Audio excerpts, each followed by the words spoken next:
Good morning or good afternoon, dear colleagues, dear friends.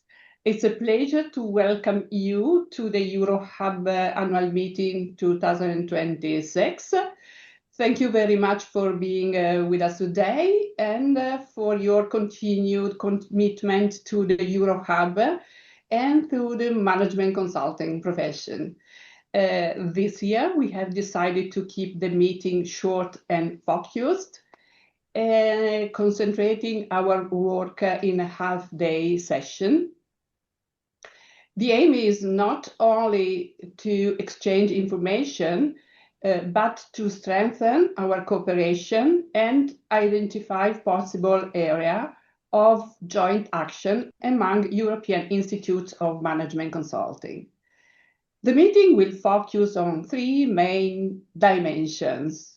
First, we will look at the European context and the role that certified management consultants can play in supporting Europe's competitiveness, innovation capacity, digital transformation, and skill agenda.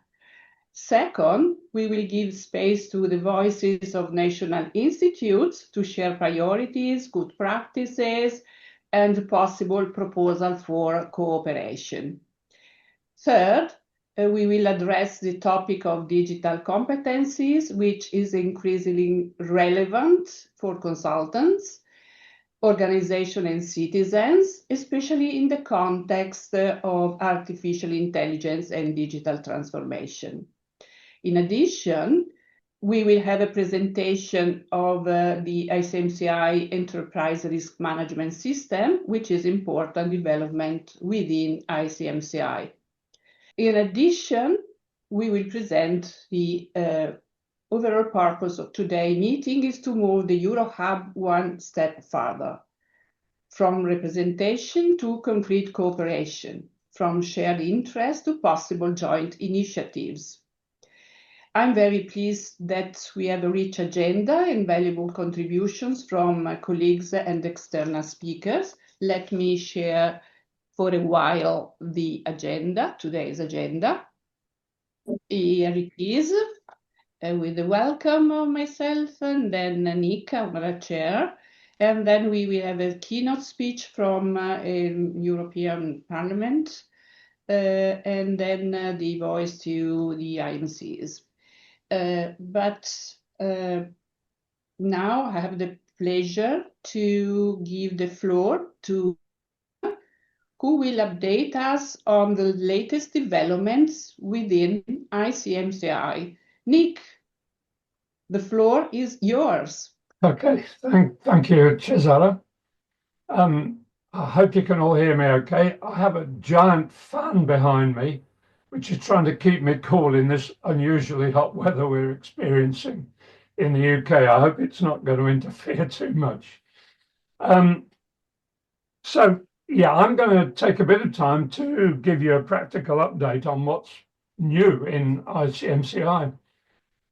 Frankly, there are so many new things, I think I'm going to struggle to stay within the 15 minutes I've been allotted, but we'll give it a go anyway.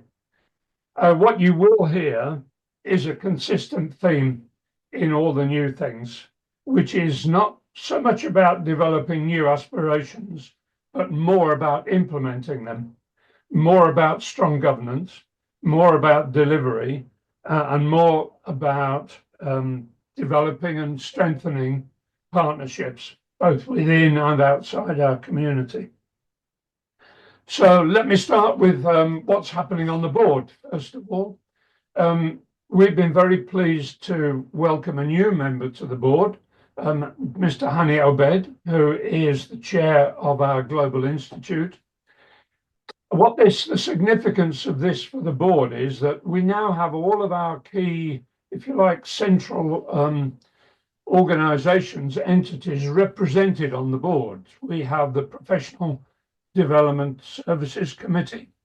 We have the Membership Growth and Development Committee, obviously the Finance Committee, IQA, the Institute Quality Assurance, and now Global Institute, which, as you will hear from me later, is going to be a major platform in our future growth.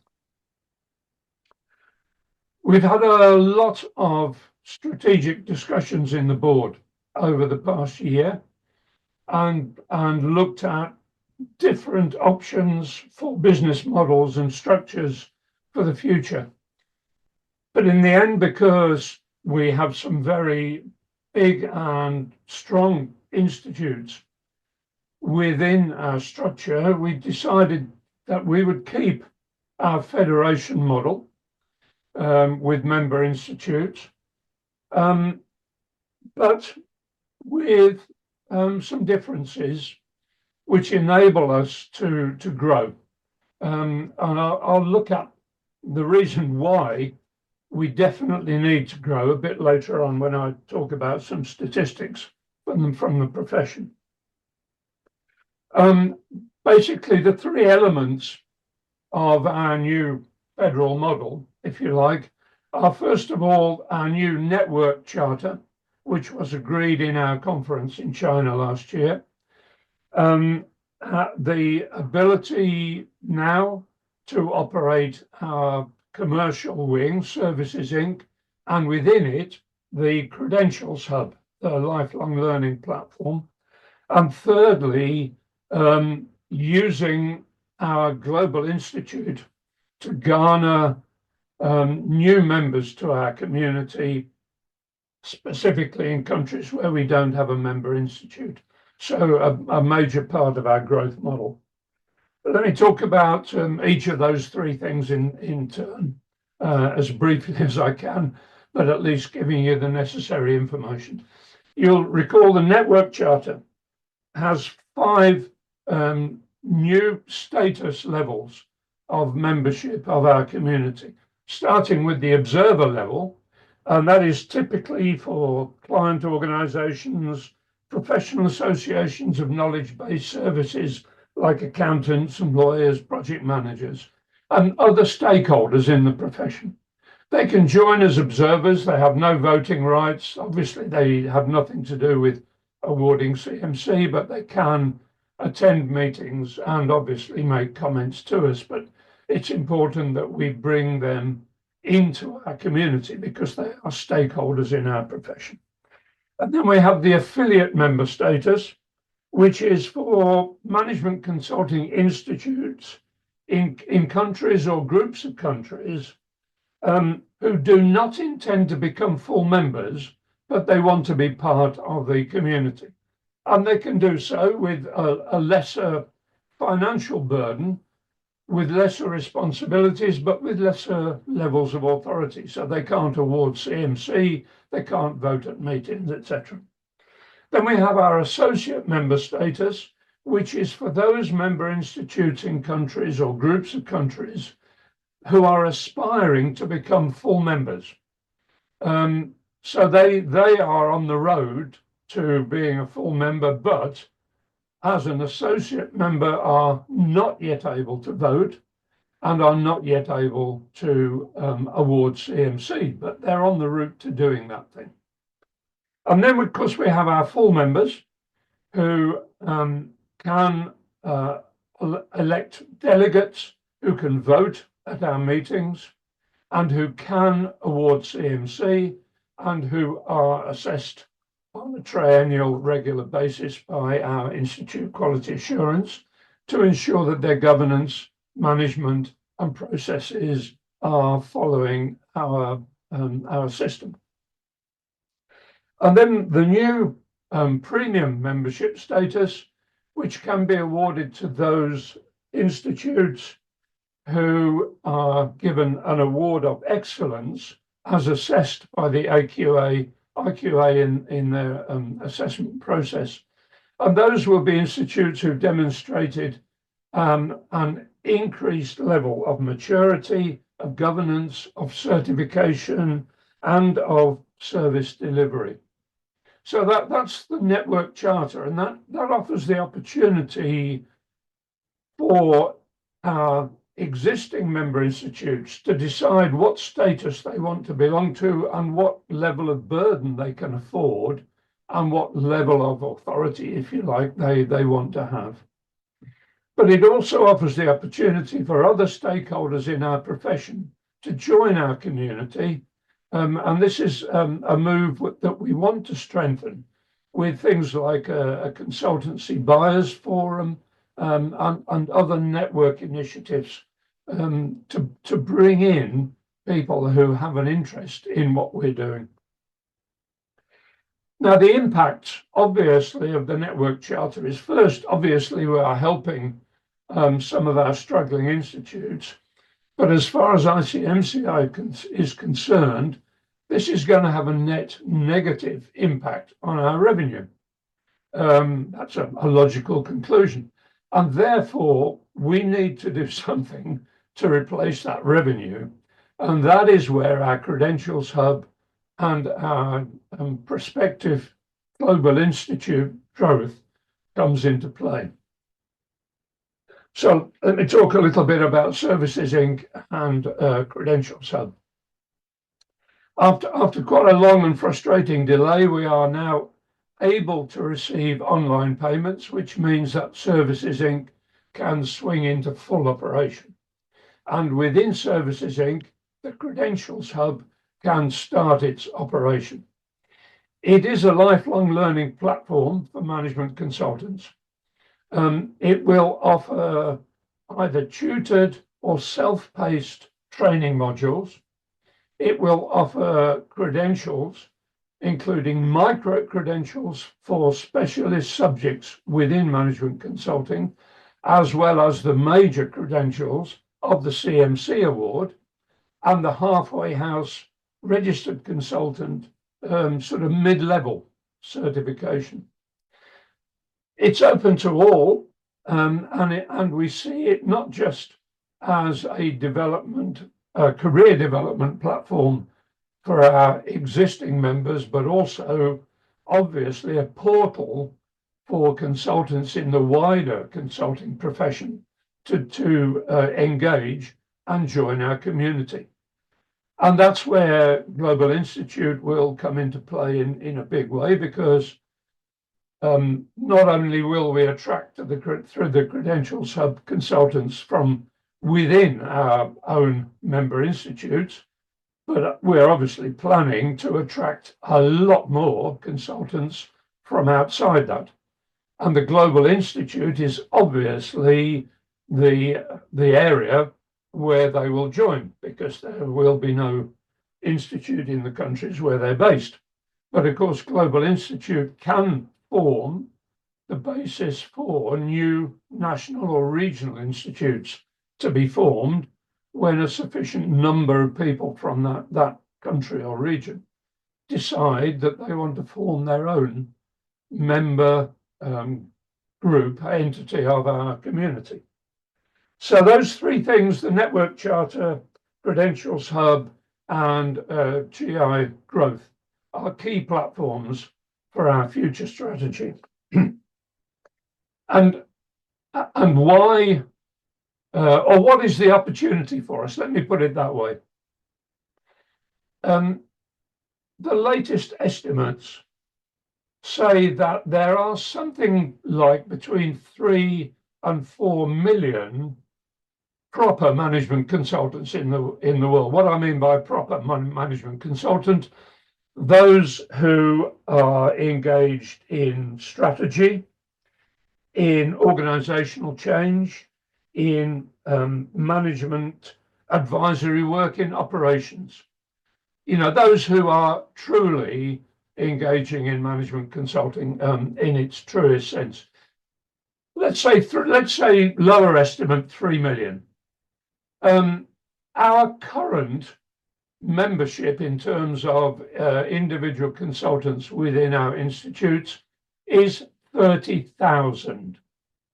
So I just want you to picture in your mind the comparison of our 30,000 membership against the 3 million potential membership. And you'll see we have a long, long way to go. But our three-pronged strategy is what we hope is going to make that happen. Well, it must happen. If we are truly going to represent the profession we have to grow from representing 1% to representing at least 10%, if not more. That's when we will become truly recognized as the leader and the voice of the profession. That is a big ask, and it's something that we have to work on. Okay, so enough about that. And let me move on to all the other new things that have happened. And I guess I've got 5 minutes to cover them. So this is a quick run through. Okay, risk management system. We have developed a risk management system within ICMCI, absolutely necessary, because we are putting our heads above the parapet nowadays in terms of standing up for what is right and proper and ethical in our profession. And it means we have to be squeaky clean internally. We can't afford any mistakes. And that's why we have a risk management system. We have a risk management officer in Gagana, who you see on the screen. And that system is now open for every member institute to implement in its own way within its own entity. And we stand ready to train, make aware, develop institutes in how they do that thing. So risk management system, one new thing. Second new thing, this year we published again an edition of our white paper, which is based on the topic of our conference last year in Shanghai, and which was entitled Mastering the Storm. And in that white paper, we presented a number of thought leadership articles. It's already been well received in the marketplace, as were all the previous year's papers, but I think this year, even more than previously, it is demonstrating the thought leadership that ICMCI can provide to the professional community. So, white paper. Secondly, or thirdly, or fourthly even, the National Consulting Index. This is a tool which demonstrates the positive link between the strength of the management consulting industry or profession within a country to its economic health in terms of GDP and other measures of economic health.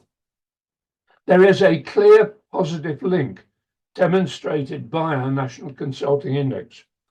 So this is another powerful thought leadership tool which we offer to the profession and which can be used by member institutes and by others to demonstrate the need for the development of a healthy, ethical, well-constructed and well-disciplined management consulting profession, specifically in countries where the economy is developing. So National Consulting Index, another new element of what we're doing. Next, our updated competence framework. Obviously, time has moved on since our last published model, and PDSC have been working tirelessly to research and develop an updated competence framework, which now is simpler, but not easier. It's a very strict framework. It's a strengthened framework, and now it's a much more comprehensive framework, which includes, most importantly, all the new elements of forefront technology, artificial intelligence, and so on and so on. So it is now the definite leader in competence framework for the consulting profession. And it will be officially launched at our annual meeting in October. Alongside that, we've published our new Code of Responsible Use of Artificial Intelligence for Management Consultants, the first of its kind, actually the first of its kind in pretty well every professional organization around the world. It is, if you like, an addition and an enlargement of our existing code of professional conduct. And it includes not just how consultants should use AI within their own organizations ethically and properly, but it also includes how consultants should advise their clients on the use of AI properly and ethically. So that is another major step forward. It is available publicly to any management consultant, any client, to take from our website and use. The other new thing we've got going on is in IQA, in our Institute of Quality Assurance. We are automating the workflow process in IQA using the Zoho model. And in fact, Zoho now is going to be our major platform for all of our technology developments in terms of workflow automation, in terms of the Credentials Hub to form the training platform, and our marketing database and everything else to do with the central administration of ICMCI. And talking of that, we have a marketing plan now in place, developed. We have providers ready to get going. So all of that work on a new marketing launch and initiative is ready to get going soon. One or two other items just to finish, if you'll allow me 2 minutes more. Our pilot project with UNIDO is nearing completion. We have 10 candidates going through their final assessment at the moment, ready for a certification, celebration and award ceremony on the 28th of July in Ghana. Also, we will have a nominated number of those candidates who will be assessed also as trainers and will receive an award as consultant trainers within Ghana as well. Now, the good news about this is that UNIDO have already indicated to us that this is only the beginning of a much more widespread development program that they intend to follow, not just in Ghana, but in their countries of operation in sub-Saharan Africa. So it is going to be hopefully a big program for us and will cement our place as a leader in the consulting profession. Also, we have an agreement in place with the Consulting Association in Shandong in China. Shandong province is really the main manufacturing center within the Chinese provinces, and the Consultant Association there is a very strong association, a very ethically based association. We have reached an agreement with them to provide them on their database of consultants, experts from within ICMCI, who their client organizations can use to help them in developing their organizations, very specifically in their quest for globalization and for being able to play a bigger part in the global market. This is an opportunity open to all consultants within the ICMCI community to put their names forward for that database. The process will be starting very soon now that we have a privacy policy agreed. So the whole thing is a very secure system and process, and that will be launched within a very short time from now. And then broader China relationships. We are building relationships with large consultancy organizations within China, and especially with the China Enterprise Confederation, including the beginning of discussions about registration programs and tighter control over management consulting in China, because their new 5-year plan very much concentrates on the development of professional services, and therefore management consulting will come under close scrutiny in their future development. So that's an important item for us in terms of development in a massive potential market for us as ICMCI. So those are all the new things. And I'm ending basically with an invitation to all of you within EuroHub to help us to build by engaging in 3 ways. Engage with the new AI code, engage with our new risk management system, contribute ideas, and maybe pilot participants. Help us to build, for instance, our consultancy buyers forum by providing me with potential candidates to join that from some of your major consultancy buyers. Could be governments or private organizations. But mostly by feeding your experience into our discussions on business model and membership and growth within our community. So I commend you for the rest of the day. It's going to be a very interesting EuroHub conference.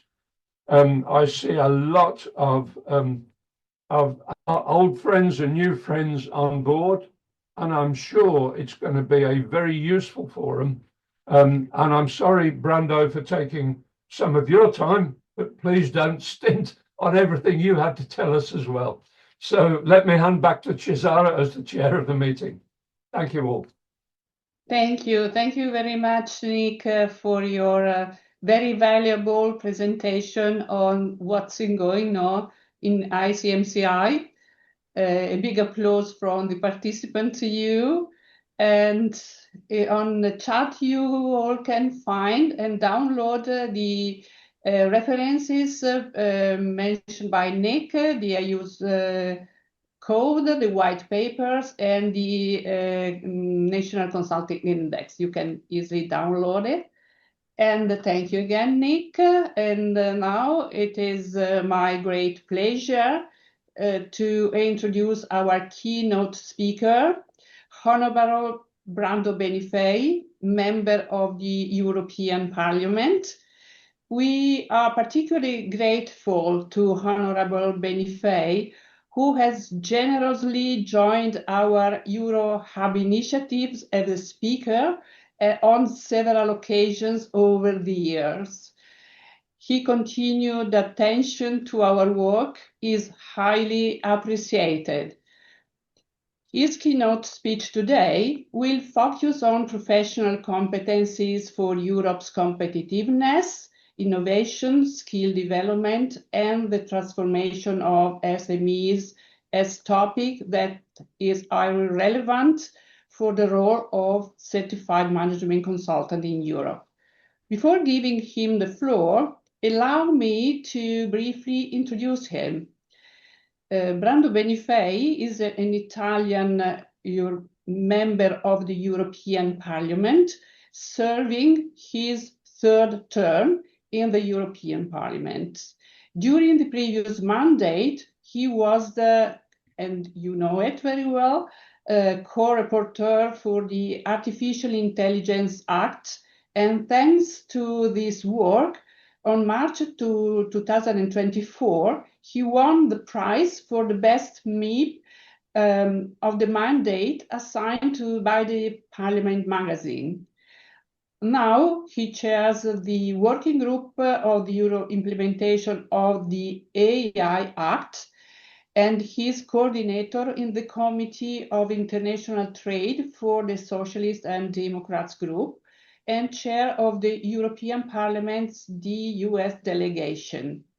He is member of the Committee of Constitutional Affairs, and he works also as a substitute member of the EU Internal Market and Consumer Protection and on legal affairs, always following closely digital issues. I would like to invite participants to write any question in the chat during his intervention. Depending on the time available, we will collect one of 2 questions after the keynote speech. Honorable Benifei, to giving you the floor. Thank you very much for this invitation. Thank you, Cesara, and thanks to Nick for this opportunity, but also for your leadership of the Euro Hub and the continued commitment to strengthening the global community of management consultants. I hope you can hear me and see me fine. Can you confirm it? Yes, perfectly. Okay, great. So thanks again. And as it was said, I'm happy to have again the opportunity to meet with you and to participate in your activities. I want to extend my warm greetings to all the delegates of the National Institutes and Associations of Management Consulting, to the representatives of the other institutions, and to all distinguished guests and participants joining us today. It was a great pleasure to bring you in the Parliament on the 5th of June 2025. Unfortunately, at the time, due to overlapping institutional commitments, I was unable to meet you in person, but members of my team had the opportunity to welcome you and speak with many of you. So I'm happy that we have this occasion again. Now to exchange views with professionals who work every day to help organizations adapt, innovate, and grow. Your work at the intersection of strategy, innovation, and implementation. Every day you help businesses, especially small and medium-sized enterprises, translate ambitious ideas into practical change. That makes your profession an essential partner in Europe's competitiveness agenda. Today, Europe faces a simple question: how do we remain competitive in a world that is changing faster than ever? The answer is not only technology, it's not only investments, it's not only regulation. The answer, above all, is people. And I would like to invite you to step back for a little second and try to figure the deep meaning of this assumption. Competitiveness starts and ends with human ability to adapt to a changing environment. However, that environment is not given, contrary to natural resources. Humans also have the power to shape, modify, and reshape the environment, business models, and economic models. That means that ethically driven human capital will make the difference in boosting Europe's competitiveness. We need widespread awareness, both about processes and about goals. This is the central message of the European Union of Skills, as launched by the Commission in March 2025. It's a recognition that Europe cannot lead the digital and green transitions if it does not invest massively in people, inclusivity, and lifelong learning. We often speak about competitiveness as if it were only an economic concept. But competitiveness is also a three-dimensional social project. Innovative enterprises, workers' capacity to learn, and strong democracies in times of disruption. The Draghi report delivered a powerful message about this. It reminded us that Europe's competitiveness challenge is, before anything else, a productivity challenge. And productivity today increasingly depends on our capacity to create, attract, and retain talent, to diffuse innovation across the economy, and to ensure that businesses of all sizes can adopt new technologies. Investment in skills is therefore an industrial, innovation, and competitiveness policy. Europe still possesses enormous strengths: world-class universities, excellent researchers, industrial leadership in key sectors. I would add one personal reflection. While growing economic inequalities risk pushing many of our societies backwards, Europe still represents one of the highest standards of living in the world, built on social cohesion, democracy, and equal opportunities. So while we must remain committed to preserving these values, we also need to strengthen our competitiveness in a global environment where artificial intelligence, advanced manufacturing, cybersecurity, data-driven services, and sustainability requirements are transforming our economies simultaneously. This is particularly true for small and medium-sized enterprises. SMEs are the backbone of the European economy. They create jobs, generate value, and keep our communities alive. They also represent Europe's extraordinary creativity and entrepreneurial spirit. but they are also at the forefront of the transformations we are experiencing. For many SMEs, the challenge is not understanding that transformation is necessary. The challenge is finding the people who can make it happen. This is precisely where professional management consultants make a difference. You do not simply provide advice. You transfer knowledge, build capabilities, and accompany organizations to transformation. You help companies become more resilient, more productive, and better prepared for the digital and green transitions. Across Europe, companies report increasing difficulties in recruiting qualified workers. Skills shortages are becoming one of the main obstacles to growth. And the problem is not limited to highly specialized sectors. It concerns digital skills, managerial skills, technical skills, entrepreneurial skills, and increasingly transversal skills. The ability to solve problems, work across disciplines, and govern change. This is why the Union of Skills represents such an important step forward. It recognizes that learning cannot stop at the end of formal education. Lifelong learning must become a defining feature of the European economy. Reskilling and upskilling can no longer be exceptional activities. They must become normal parts of professional life. This is why I also strongly welcome initiatives such as the European AI Skills Academy and the broader AI Continent Action Plan. They recognize that Europe's AI ecosystem will be built by investing in people, researchers, engineers, entrepreneurs, public administrations, and workers capable of deploying AI across the real economy. In this context, management consultants have a strategic role to play. You are providers of expertise and facilitators of transformation.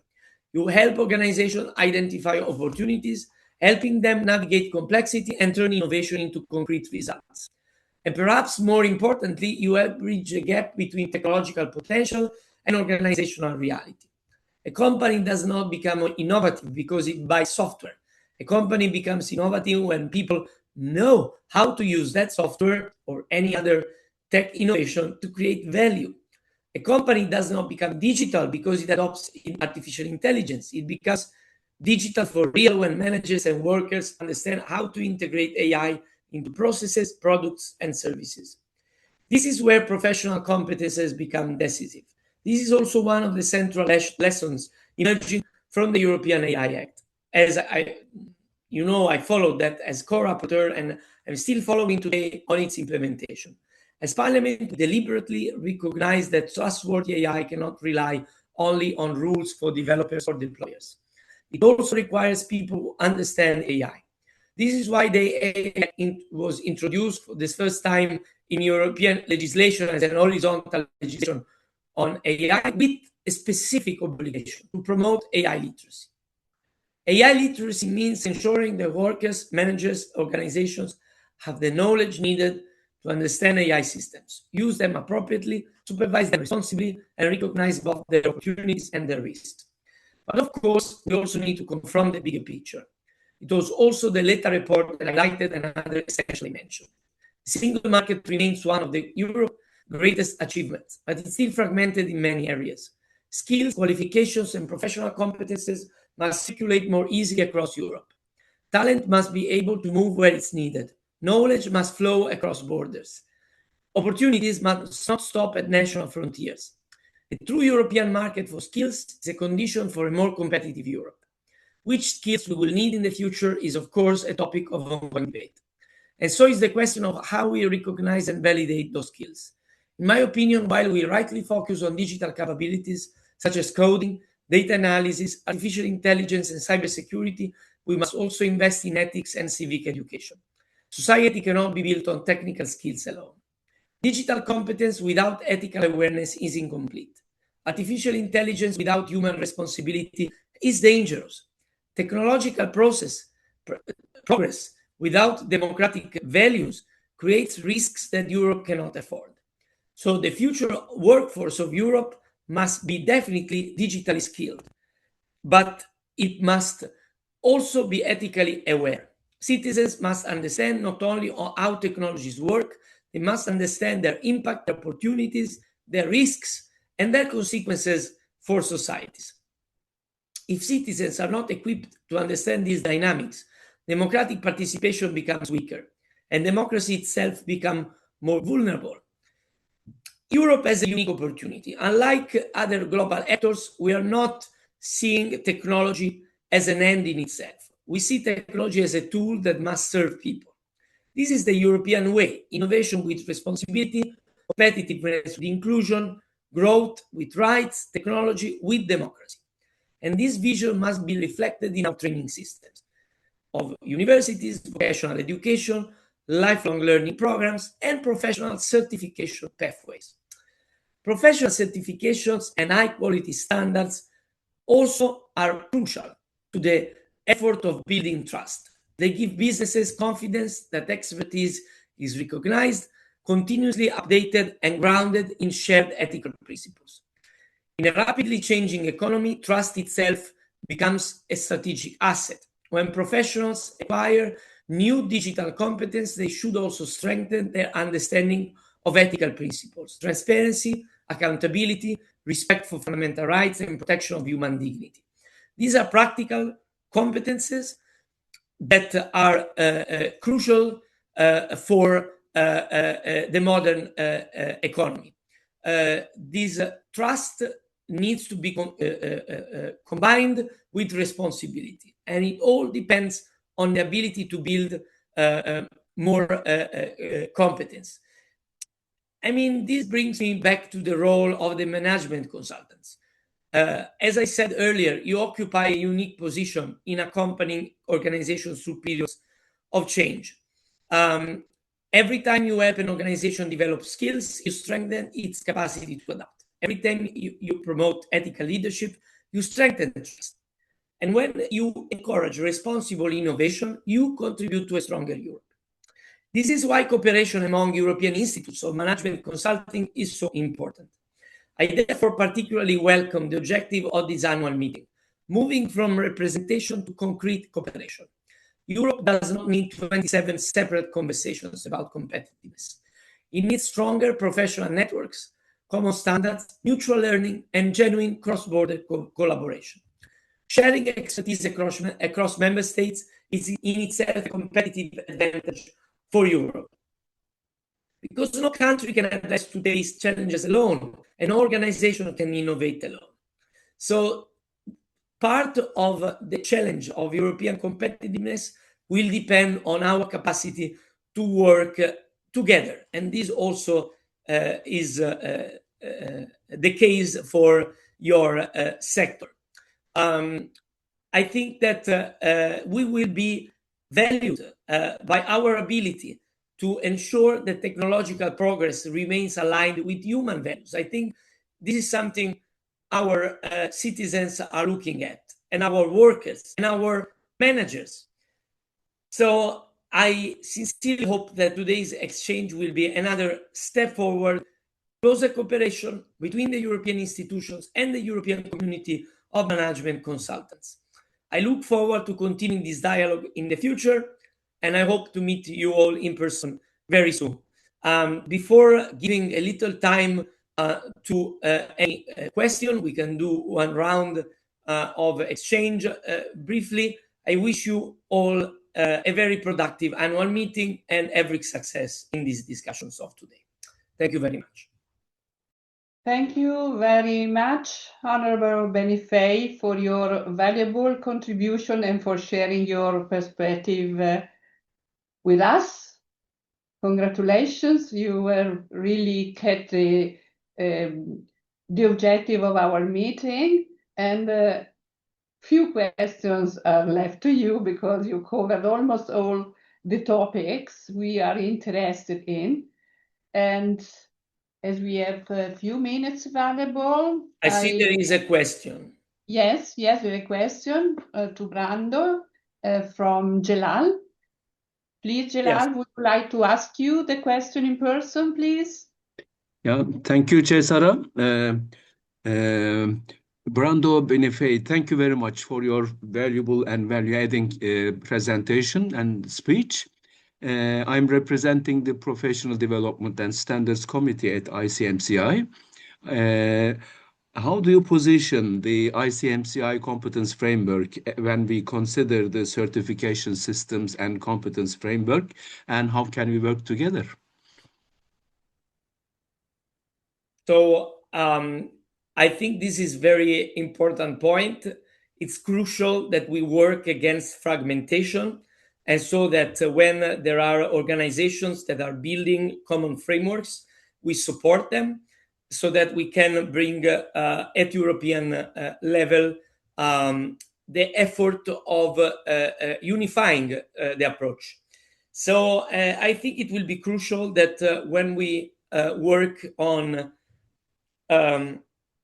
a common approach at European level, I was mentioning earlier the effort on the skills union of the European Union. This will be an important work for this year and probably for the whole of the mandate.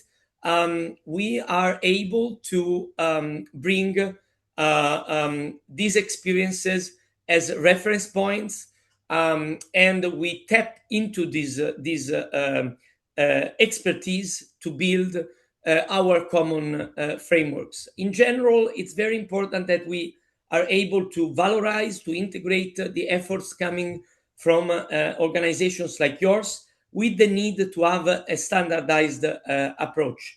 I think these are not in contradiction. We can use your expertise to actually strengthen the common standards. And I think that this needs to be the direction, also considering the need to invest resources on this.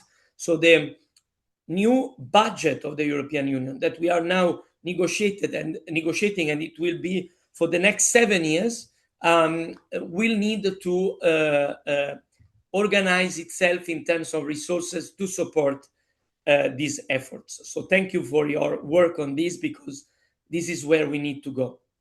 If there is one last quick question I can answer, or I will leave you for the rest of your work. Have you any other questions? Because the question regarding the recognition of our certification is relevant for us.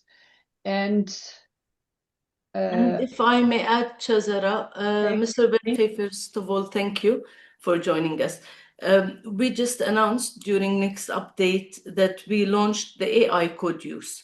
And you mentioned the AI, and you mentioned the everything related to it and what we're trying to do at the ICMCI level.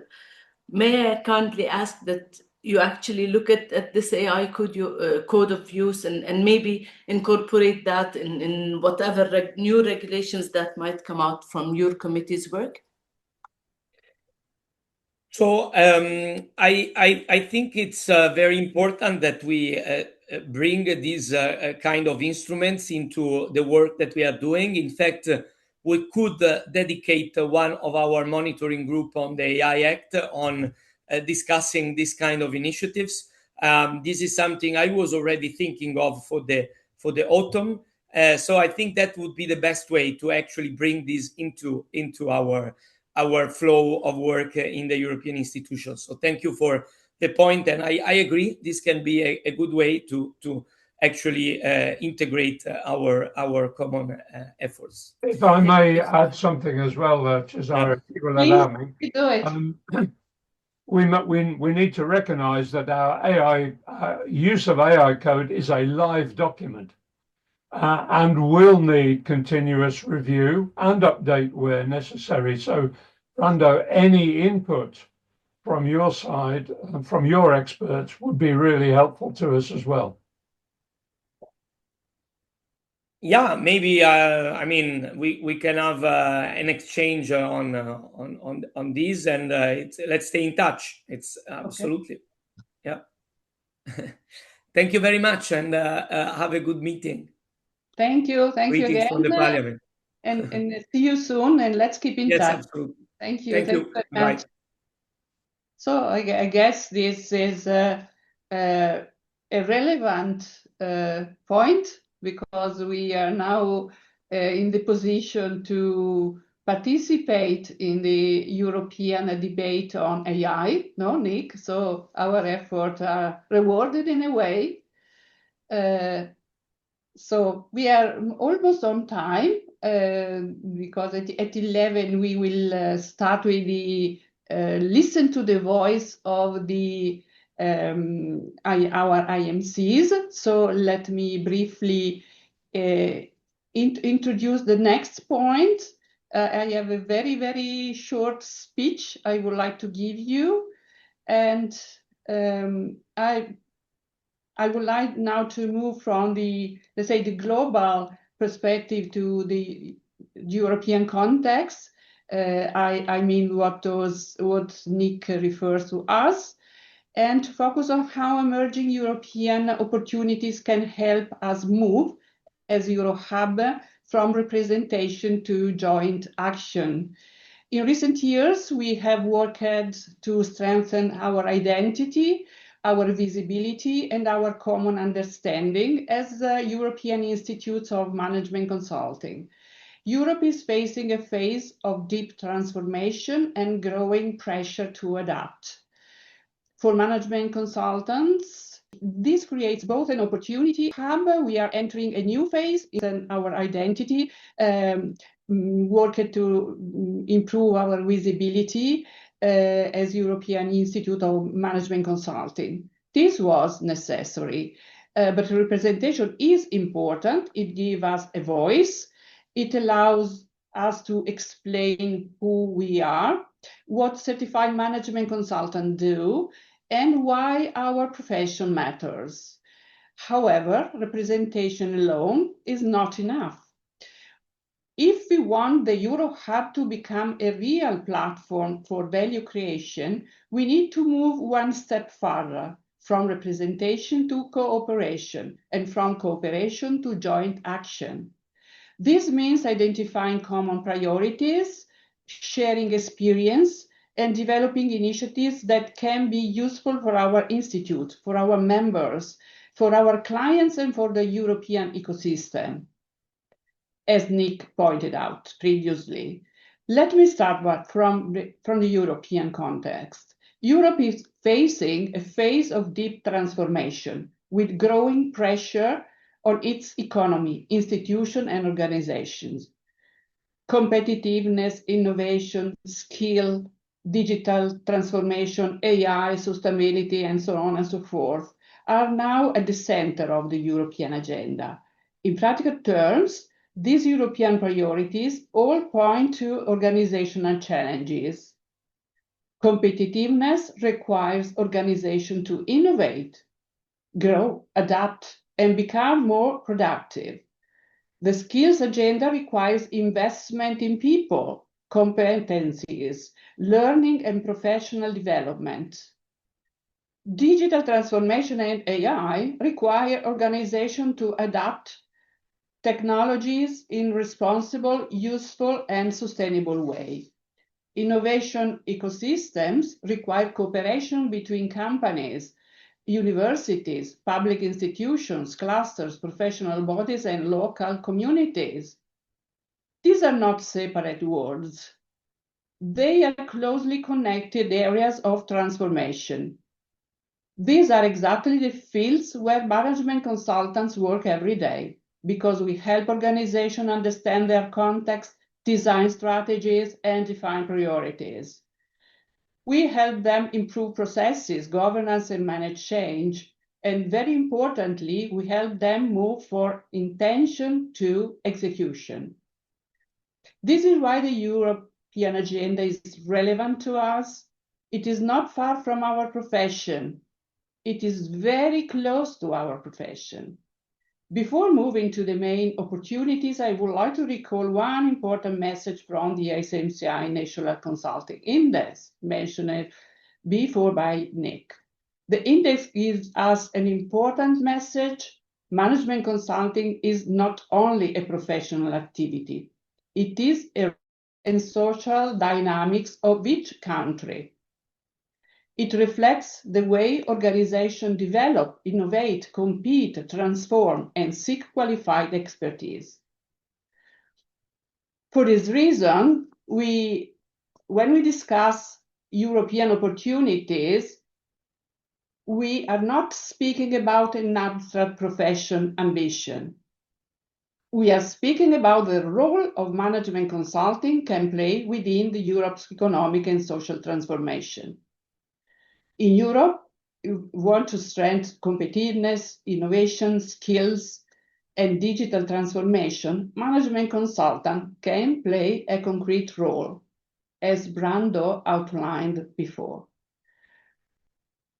And if the market and institution increasingly need qualified expertise, then our institutes and the CMC certification become even more relevant. In this context, I see three main opportunities for us. The first opportunity is to support competitiveness. Competitiveness is not only a question of industrial policy, regulation, or funding. It's also a question of managerial capability, as you know very well.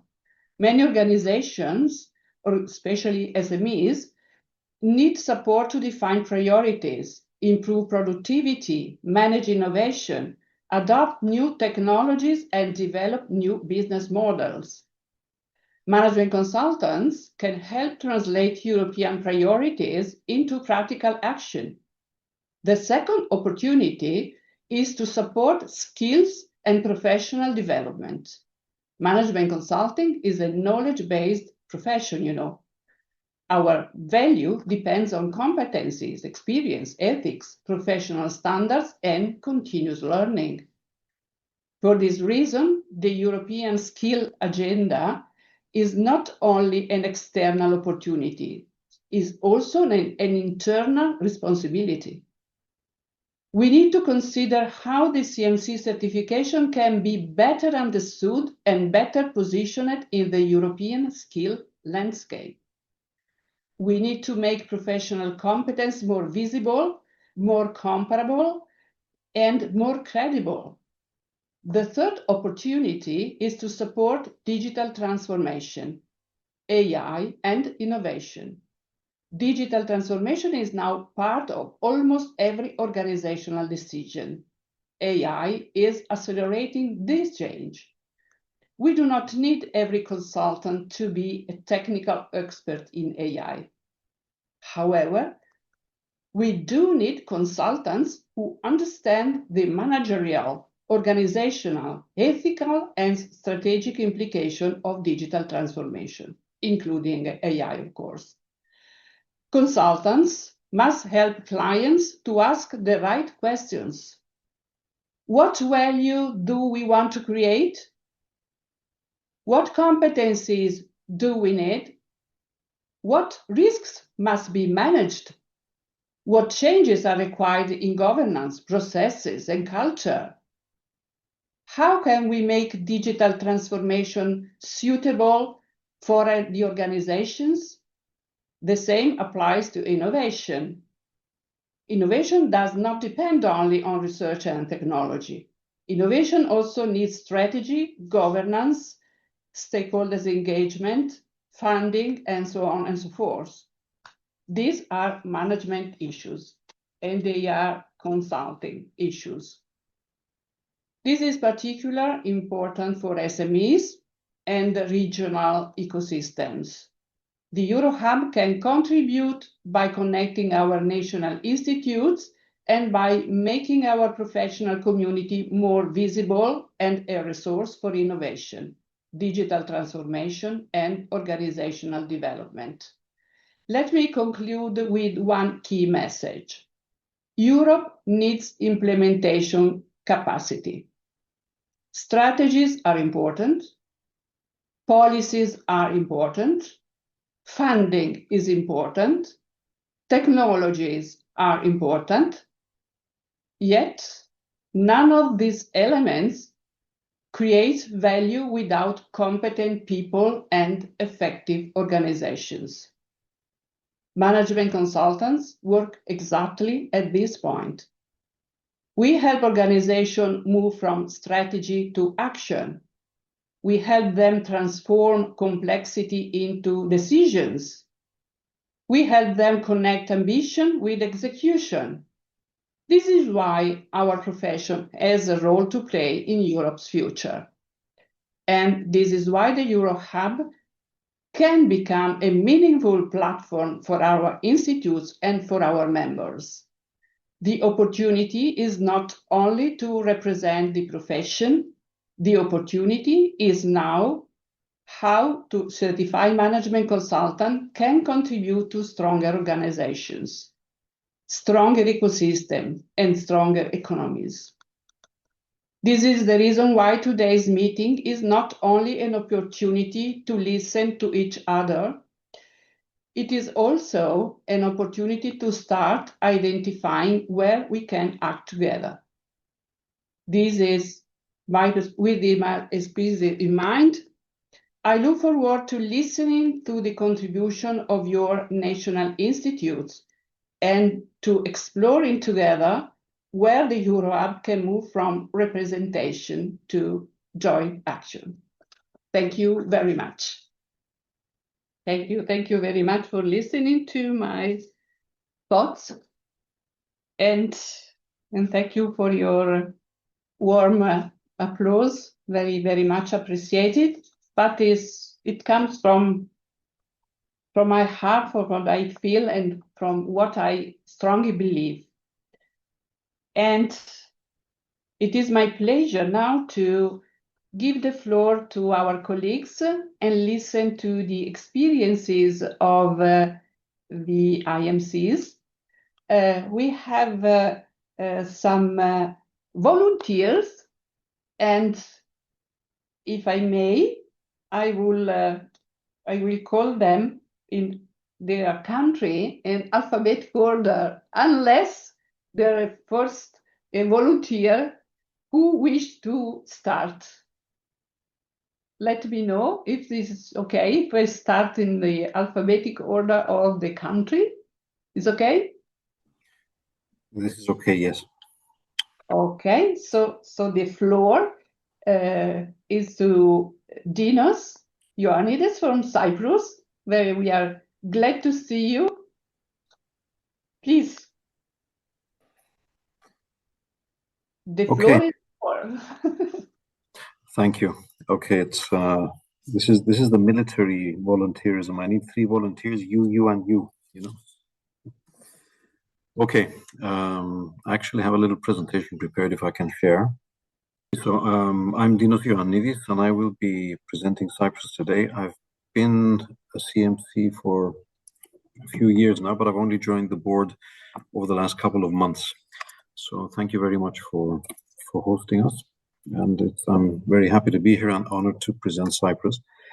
Okay, Cyprus, we're a small operation. Very briefly, we have maybe a quarter of a century of life, founded back in 2002. We have our board, we have 3 standing committees, and our certification system is aligned with the ISO 17024. As I said, we have our board of directors. We have the executive secretary, who interestingly enough is afforded to us by the Cyprus Chamber of Commerce and Industry. We have a very good long-standing relationship with the chamber. The committees I mentioned are the certification, disciplinary, and membership committee. We have a whopping 22 full CMC members in Cyprus and 3 associates. And we are looking actively this year to grow this number. I mean, if we all bring in another person, that's suddenly we've doubled our ranks. And I think it's very important that we grow our reach. We work predominantly, obviously, as CMCs in Cyprus. It's a small economy, around 36 billion. We registered a growth last year of 3.8, which seems very good, but a bit inflated there by things like consumer tax, VAT, because of the inflation of everything and prices sort of going through the roof. And per capita is about 36,000 a year. Main sectors in Cyprus, which are of interest to us also as CMCs, is the services sector, which accounts for about 85% of our GDP. Industry and construction, not so much industry, more so construction. Construction was actually a lifesaver for us after the 2013 haircut. If anybody remembers, we do painfully. I mean, when you're selling cement, when you're building, somebody has to design the building, build them, paint them, equip them, furnish them, maintain them, and so on and so forth. So everybody's working when the construction industry is working. Agriculture, not a very big success story in Cyprus, even though it's one of the traditional contributors. If we're looking at what's driving growth over the last few years in Cyprus. It's actually technology, which is 16.2 of GDP, and this includes not only tech companies but also fintech companies, multi-asset brokers and traders, companies like Wargaming, eToro that have their base in Cyprus and are generating significant export services. Tourism has been one of the main drivers in Cyprus traditionally, historically. It's a mature and robust industry, still expanding. Early on this year, we had, with the advent of the conflict in Iraq, a drone actually fell on one of the British bases. I think I possibly would have caused more damage myself if I had fallen on the base, but it got blown out of proportion. So suddenly we became what people perceived as a hotspot for drone and missile attacks. And we took a hit in bookings. They're coming back. Last year, we had about 4.5 million tourists, 4 times the population. This year, realistically, will be around 4. Also, we have main contributor from the financial services and professional and business services, which means that these are all fields that we as management consultants can actually find opportunities to work with. As all of you, and I've heard some of these from the previous speakers, we have some obstacles, challenges, some of them homegrown. Cypriot-owned companies, they have a mindset that is sort of still resistant to the concept of hiring and paying for specialized outside help, namely consultants. So this makes it pose a bit of a barrier, I would say. The sector in Cyprus is unregulated, so if you want to say you're a consultant, you're a consultant. You can go, you can work with companies, you can do work in many cases questionable, which then leaves and enhances the bias against us who are actually trying to do the right thing. Not so much as an obstacle, a fact of life, as in many countries, the bigger companies dominate the big bids, which we live with, and we mainly work with the SME sector. But I mean, in a small place like Cyprus, because of the rates that the bigger companies charge, the fallout tends to trickle down, and people think, and they have this mistaken assumption that we charge as smaller players the rates that the larger companies pay. So again, it enhances the bias. I must say that in Cyprus, there is a lack of awareness, and that's on us, something we need to work on. A lot of people don't know who we are, what we can do as certified management consultants. And I need to say that we suffer from a lack of professional management in Cyprus. So, I mean, many managers, even in the larger companies, they're empirical, they've come up through the ranks, they have some relation to the ownership, which means that we don't have people who have been professionally trained to be managers. And I mean, coming from my background as a manager from a multinational global company, I mean, you know what this means. So when things go wrong, it's very difficult for the companies to trace them back to poor management or poor business practices. So instead of turning to us to help them put their companies together the right way, and like we said, achieve competitiveness through productivity efficiency, they tend to move with layoffs, squeeze their providers, and all the sort of traditional ways to spreadsheet manage the company. Not painting a bleak picture, there are several opportunities and large opportunities, I believe, in Cyprus, at least, as I'm hearing from you similarly elsewhere. The tech buzz. We did have this digital transformation buzz also in Cyprus years ago. People thought that they were going to purchase an ERP or bring in somebody to install applications and it would solve magically all their problems. It doesn't. And as I say, if you don't get your operational transformation in place and your processes down, you can't be talking about workflow automations or digital or AI transformation. So that's where we come in, helping companies get their operations in order. We have increasingly regulations and standards that companies need to adhere to, ESG and the rest. And this is, again, a big opportunity for us as consultants, because we are the people who can actually help companies that are used to sort of getting certifications and putting the certificates on the wall rather than integrating standards into their way of work. And as we become more and more exposed to international clients, compliance becomes more and more important. As companies doing their due diligence before they engage local companies, they will expect that we are compliant with regulations and we're actually adhering to standards. AI integration is a biggie. and I've seen the effects firsthand of the hasty efforts to integrate AI. I was a client of mine a couple of weeks ago, a big company. They said, yeah, we're doing a restructuring for the group. Our CFO, who by the way is an accountant, has put the stuff into GTP and GPT, and we've actually got the new structure. I mean, and it's obvious that there is no taking into account of organizational behavior, corporate governance, change management, how this affects morale, people. And this is just people jumping in and thinking that AI is the magical solution for everything. And again, as consultants, I believe there is huge opportunity to help companies not only learn how to use AI, but also govern it, like we said, ethically and properly. I mean, there are risks involved, and we should be the people guiding companies through this inevitable transformation. HR, I believe, at least in Cyprus, is another huge area of opportunity for us as consultants. HR has always been a sort of back burner function in Cyprus. It's somebody to take care of annual leave and payroll and what have you, whereas it's in fact a strategic driver, and it should be seen and set up as such. Basically, it has a common sort of very strong link to operational excellence. And again, I believe this is somewhere that we can, I mean, with my clients at least, we've been working in this direction. And as you've mentioned, Cesara, competition is a big thing. Cyprus used to be a small and closed economy and market. We're becoming more and more exposed to international competition.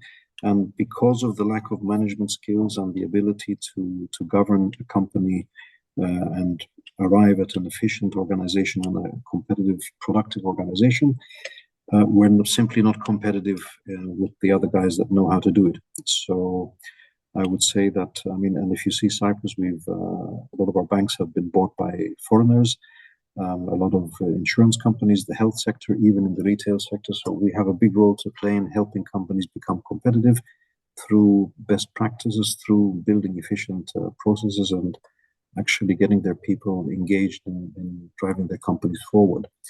Next steps, very briefly, I believe for us are actually to grow awareness locally, at least because people, if we're honest, don't know about us. Once they know about us, hopefully we can get them interested in working with us. We need to strengthen ties with the business community, and we actually need to start capitalizing on this very good relationship with the Chamber of Commerce. And we need to start sort of enhancing and building long-term agreements, retainerships, long-standing relationships with companies, which will in turn create, positive word of mouth and actually start tipping the scales, I hope, in our benefit. One other sort of important milestone that we need to work on is we signed a memorandum of understanding between us and the University of Limassol. These people used to be the Cyprus International Institute of Management, very well established and respected in Cyprus initially as a business and management school, having lecturers from top institutions from abroad, visiting lecturers. They evolved into the University of Limassol, and we're trying to sort of build a cooperation with the academic community to promote the field of consulting, make the young people and new sort of people coming into the various industries and get them interested in the role of consulting. We will receive scholarships from these people for associated members and people that associate with us, and we in turn will be giving the title of Associate CMC to their graduates who want to eventually become CMCs. So, in closing, we'd like to extend an open invitation. We'd be very happy to speak with anybody after this session and keep the conversation going, exchange views on what we know, how we can exchange knowledge, share best practices, any joint initiatives, anything basically that we can do to help forward and advance the management consulting profession. At this point, I'd like to thank you for bearing with me, not falling asleep, and thank you very much for letting me present.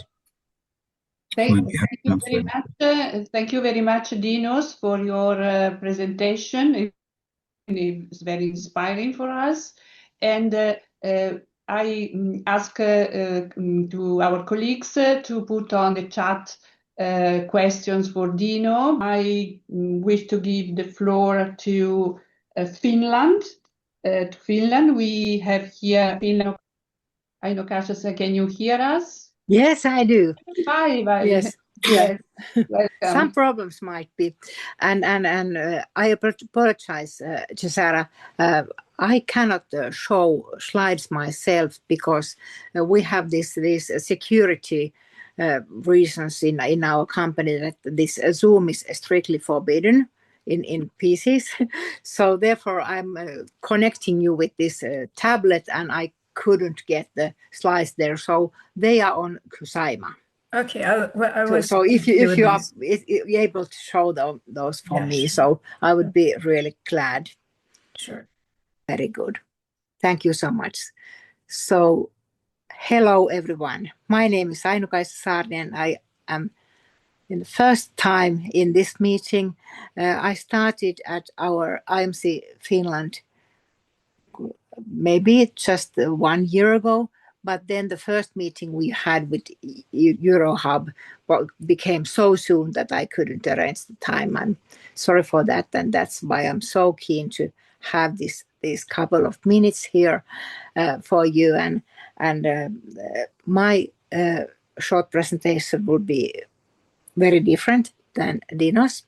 I don't have market analysis this time, and I don't like to talk too much this time about consulting and consulting market, but more about how to develop an organization related to management consultants, because that I think is the reason why I was kind of elected to this position, because I have lots of experience in developing organizations and making that kind of stuff. And as my title says, I try to express briefly what kind of things in this developing I'm interested to learn more and discuss with you. So that's why I kind of took this title about tradition, relevance, and renewal. So let's go to the business. And yes, you had this slide about what is Finnish Management Consulting Associations. In Finnish, the appreciation liikkeenjohdon konsultit, management consulting the organization. So we are quite old organization in this sense. So we were founded like 66 years ago, and at the moment we have 170 members approximately. And the categories of who they are, we have regular active members, then we have senior members, and a couple of honorary members, and maybe 1/3 or a little bit less as CMCs. And why we exist, what we are concentrated is kind of quality of consulting, management consulting work, ethics, and of course, developing competencies. And we are the only management consultants organization in Finland. That is good to kind of recognize. Next, please. So, member profile in very, at the glance, very briefly. So, the tradition that is that our members used to be very, very experienced management consultants, kind of those guys, many of them independent consultants who are kind of grand old men or grand old ladies of consulting. So that has been the profile our organization or association has had previously. And now perhaps younger generations are coming in. And members' backgrounds is from strategy, leadership of transformation, digitalogy things, also from, in addition to private sector, public sector, some of us from ESG, and some of us, and I would think that this kind of increasing part have background in technology, for instance, at AI. And as I said, that we have CMC members, and the amount of them is now kind of increasing. And what we are not any big consultancy companies organization, so most of our members, they are independent consultants, or they are part of boutique firms, or middle-sized consultants. So that is a kind of expectation, what kind of society they are trying to find from us. Maybe that will change in future. And what would I also like to emphasize is that we are individuals organization, not so that even our bylaws allows companies to join with people. We still have mostly individual members. We have this 170 only. Please take next. All right, and as the previous speaker presented their board, I also have names here. If you have perhaps some of them is familiar. This board is quite new. Some started when I did, and some even later. So we have kind of renewed. There's a new generation in the leadership of this organization at the moment. And how we work is that we have kind of changed our work so that it's not the whole board which is working for every thing, every detail as it was previously. That is not very productive, as we all know. So therefore we organized ourselves in those kind of committees inside the board, which are mentioned right there. So the idea was, of course, to develop an organization, take care of stakeholders, and also kind of have proper response to competence framework and certification. So therefore, why we have, for instance, CMC committee and certification committee in addition to complaints and appeals committee. Thanks. Take next. All right. And my main message, what I'm really interested to hear learnings from other organizations who have been existing for some time, as we have, that we kind of realized with this new board that even if we have this kind of long consulting tradition or long management consulting tradition in our country, it doesn't itself create any value. Only if we are relevant, we do, and we need to kind of look at the mirror, what would be relevant today and especially in the future. So our kind of understanding is that now's the time when this renewal is required. So both in skills, both in understanding ethics and the way how we work with clients. So that's, I think, in top of my mind, and I think also in many members. Thanks. Take next, please. And this is just a kind of extract to what we have done. Last year, we did a strategy work. Our association didn't have any current strategy at all.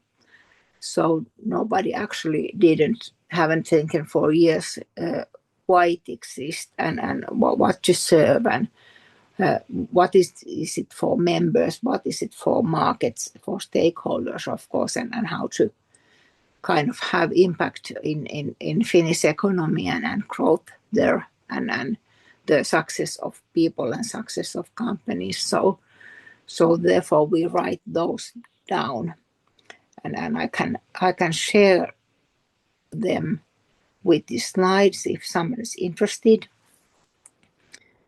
And what I like to say as a last part in this small presentation is that we also thought about kind of company or association values for us and kind of thought what this future thinking and future orientation would mean, what kind of responsibility or sustainability approach we should have, what we will have to society and companies, and also, which was, I would say, perhaps not always, but last years we have been missing a community.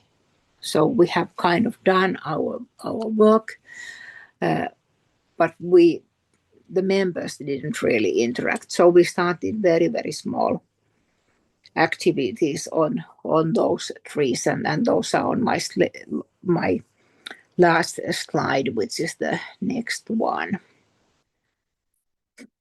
Just wanted to say this couple of things about market. So what is interesting in our country, and compared also to what Cesara, you said about digitalization, I think we have something really good in our country regarding that.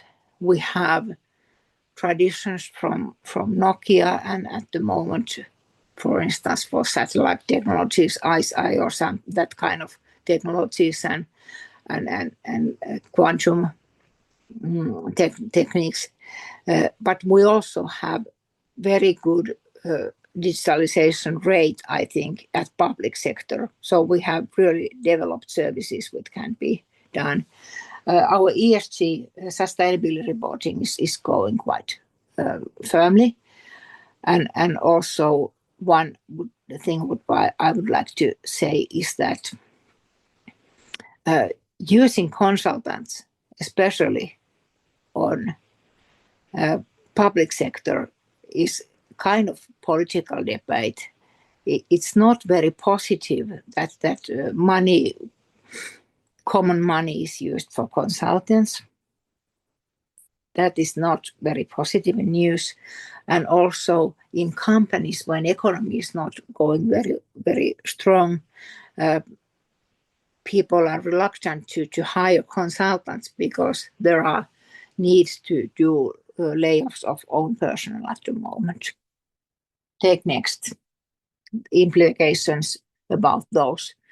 Just wanted to say that what happens why we need to, as an association, to kind of concentrate in the future is that there is to be seen that demands shift to a specialized expertise. I think that is for many other countries as well.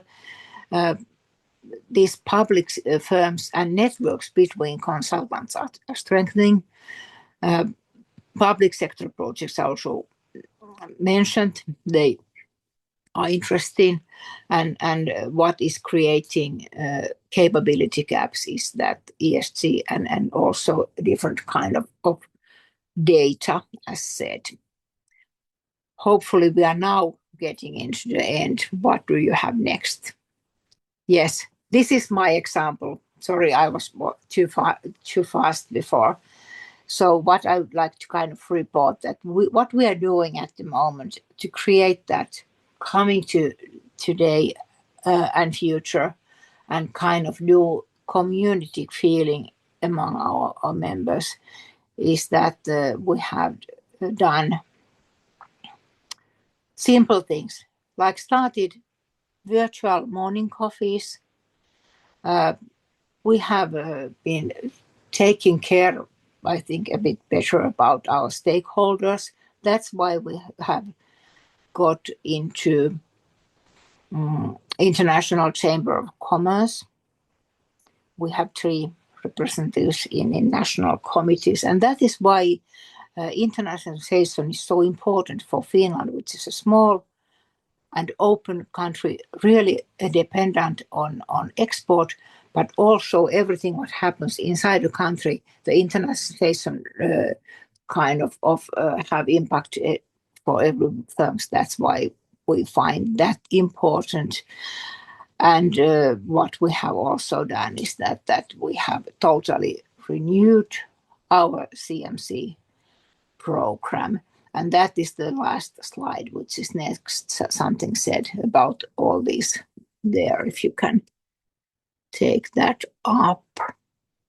We have started a couple of years ago cooperation about this CMC training program with Finland Chamber of Commerce, that central organization, and that cooperation has now went very well. And the kind of share of work we have is that they kind of have facilities and practicalities, and we have responsibility about the training content set itself. And our CMC committee, we have made everything kind of new to support competence framework at the moment, to support standard framework, and also be really sure that those people who are certified, they really are kind of worth it. And these kind of details about those trees. So I think I used the time. If you have any questions, please take it now or later. I thank you so much for your time and your attention. Thank you. Thank you very much. Thank you for your presentation. I think that we have to put the questions on the chat. That goes very well. Thank you very much, because we need to give the floor to the other IMCs. We will have the presentation of the digital competency framework at noon. So maybe there is space for one presentation only, but then we have much more time later, because the colleagues from the quality assurance will not with us, so we have much more time even later. So if we follow the alphabetical order, Kosovo is the next one. So I invite Teuta Sahancikita to present. Welcome, Teuta. The floor is yours.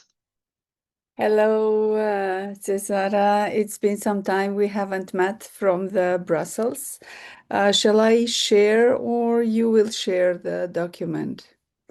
It's been a pleasure to listen to you and to be a part of family. In fact, for the moment I am in Seattle, and it's a deep night here, but I'm here to be together with you and to present Kosovo's case as a part of ICMC. Yes, BCC, Business Consultant Council of Kosovo, is IMC Kosovo. I'll be presenting, so strengthening the consulting profession in Kosovo. This is my presentation. We can go forward. Just at a glance to talk about BCC Kosovo. It's the sole professional association for management consulting in Kosovo. It is recognized as IMC. It's full member of CMC Global. It's dedicated to professionalizing the national consulting landscape. We are full members of ICMCI, and in the Western Balkans, active participants in Euro Hub and regional IMC cooperation initiatives since founding. We were founded in 2006, but started actively to work from 2013. Proceed, please.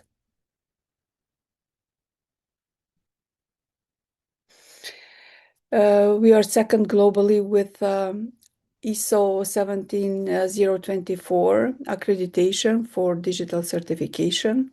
We are first in Western Balkans to undergo the full ISO 17024 external audit, have more than 800 beneficiaries supported through professional programs, committed to international quality and benchmark. BCC have 100 active members, 40 CMCs and 70 CDTEs.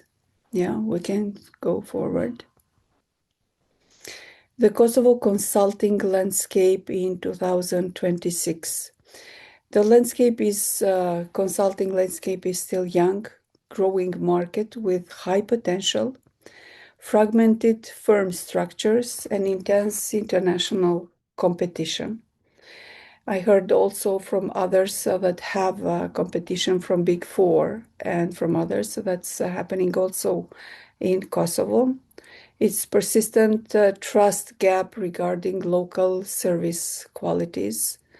It's a rising demand for digital ESG and strategic advisory.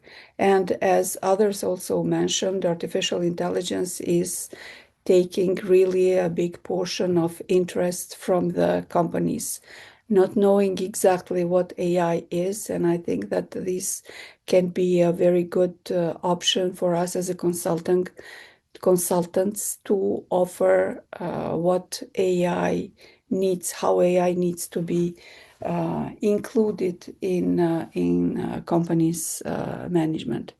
Kosovo consulting sector is emerging, characterized by a young talent base, a predominantly micro-firm structure, and strong inbound competition from regional and international players.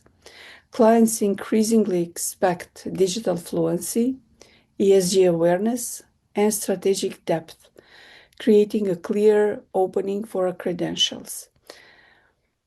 State of consulting profession in Kosovo. We had a survey, and these are some of information that survey show. It's comprehensive survey of 50 industry professionals, 85% of BCC members, but 15% are non-members also. It's data-driven insight for 2026 and 27 strategic planning. It's high international internal engagement and optimism. Here is also the diagram. So we can continue. Key market insights. So market member satisfaction, quality perception, limited promotion, and trust deficit were some of information that came from that survey. 89% satisfaction, strong internal metrics, 85% optimism among members that it can go better. So value perception gap is 71% rate quality highly, only 65% see strong market demands. Primary obstacles, client awareness and trust deficit. Let's go future market demands. Artificial intelligence and emerging tech got 94% of the numbers, strategic management 90%, and green transition. So these were three most important information that came from the survey. So strategic focus need to be to AI upskilling, to green transition, and technical expertise. Decisive levers, promoting certified consultants and targeted upskilling. Well, what is a good practice that we in Kosovo and BCC have is MCPC system, Management Consultant Practitioner Certificate. It is focusing on practical foundation, ethics, and consulting process, complementary to CMC practitioner level versus international standards. It bridges the gap between individual expertise and professional practice. The MCPC provides a structured, ethic-grounded entry point for consultants who are building towards CMC certification. It is closing the gap between domain expertise and recognized professional practice. It is more opening the door for young consultants to prepare themselves for the proper CMC certification. So it's entry level of professional standard, complementary pathway, of course, not a replacement of CMC, just preparing the consultants to be CMCs in a near future. MCPC program architecture has participants manual, structured learning material aligned to each of the 5 core modules, designed for self-study and classroom use. Facilitator guides, session by session, delivery notes, timing cues, and facilitation prompts for certified trainers. Case study banks, a real engagement scenario drawn from Kosovo and regional consulting practice, updated manually. We had also meetings with universities to introduce this program for practitioner certificates and broaden the base of consultants in Kosovo. Capacity building and advocacy. We have a donor partnership with CARE and ADA, Austrian ADA, Helvetas of Switzerland, EBRD, SAIPI, and Swiss Contacts. So sustainability is going through training of trainer programs, driving long-term sustainability for advocacy of national standards and public procurement inclusion. So we have more than 800 plus professionals trained and empowered to date across BCC Kosovo program, like certified management consultants and trained practitioners across Kosovo's private and public sectors.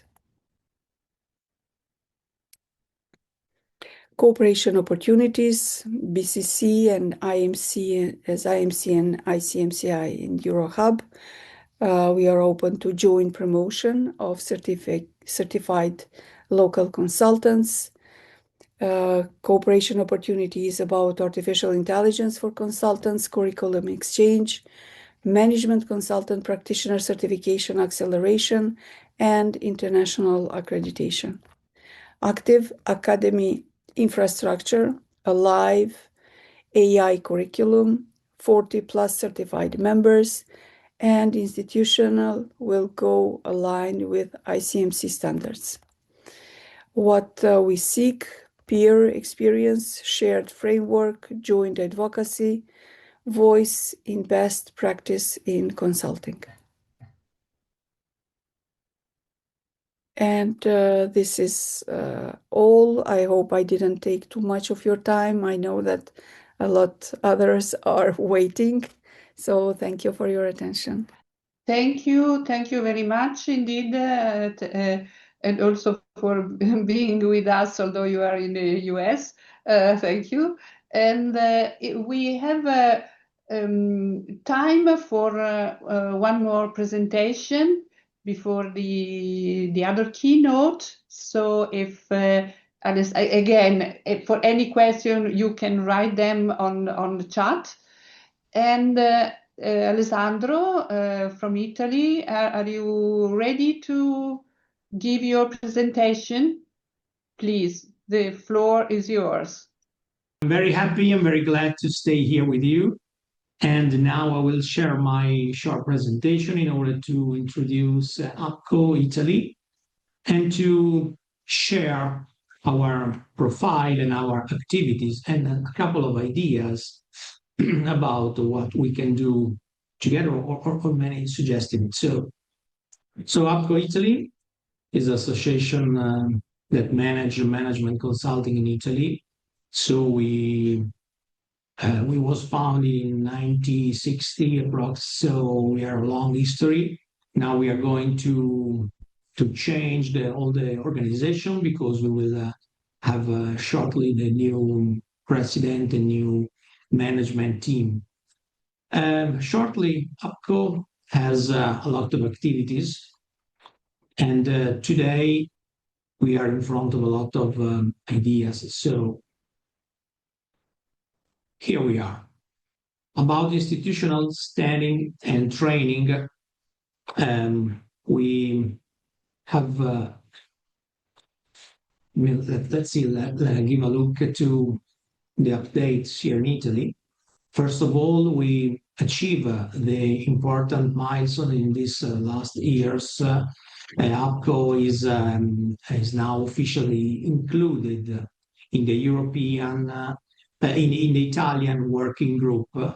So we are registered in Italian Ministry of Enterprises Made in Italy. And this helped the regulation of our job. This gives us a little bit more voice within an Italian organization. Second, on the training point of view, on the training, we launched the Smart Master Innovation Manager in order to improve the level of the skill of the consultants. So the Master in Innovation Management and Master in Compliance Management.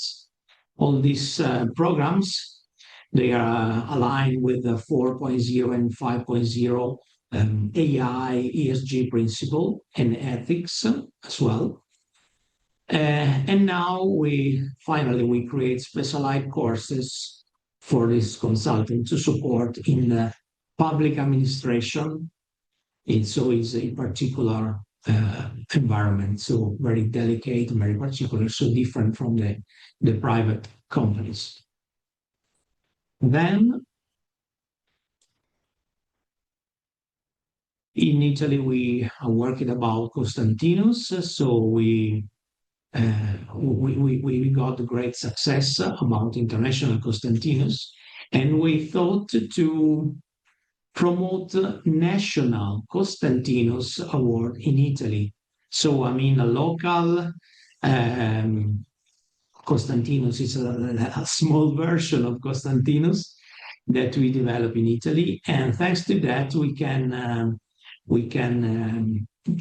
achieve more consultants in order to promote this value of Constantinus and the value of ethics and APCO approach. Then about human capital and the new generation, we work a lot in Italy, and now we are ongoing a lot of projects.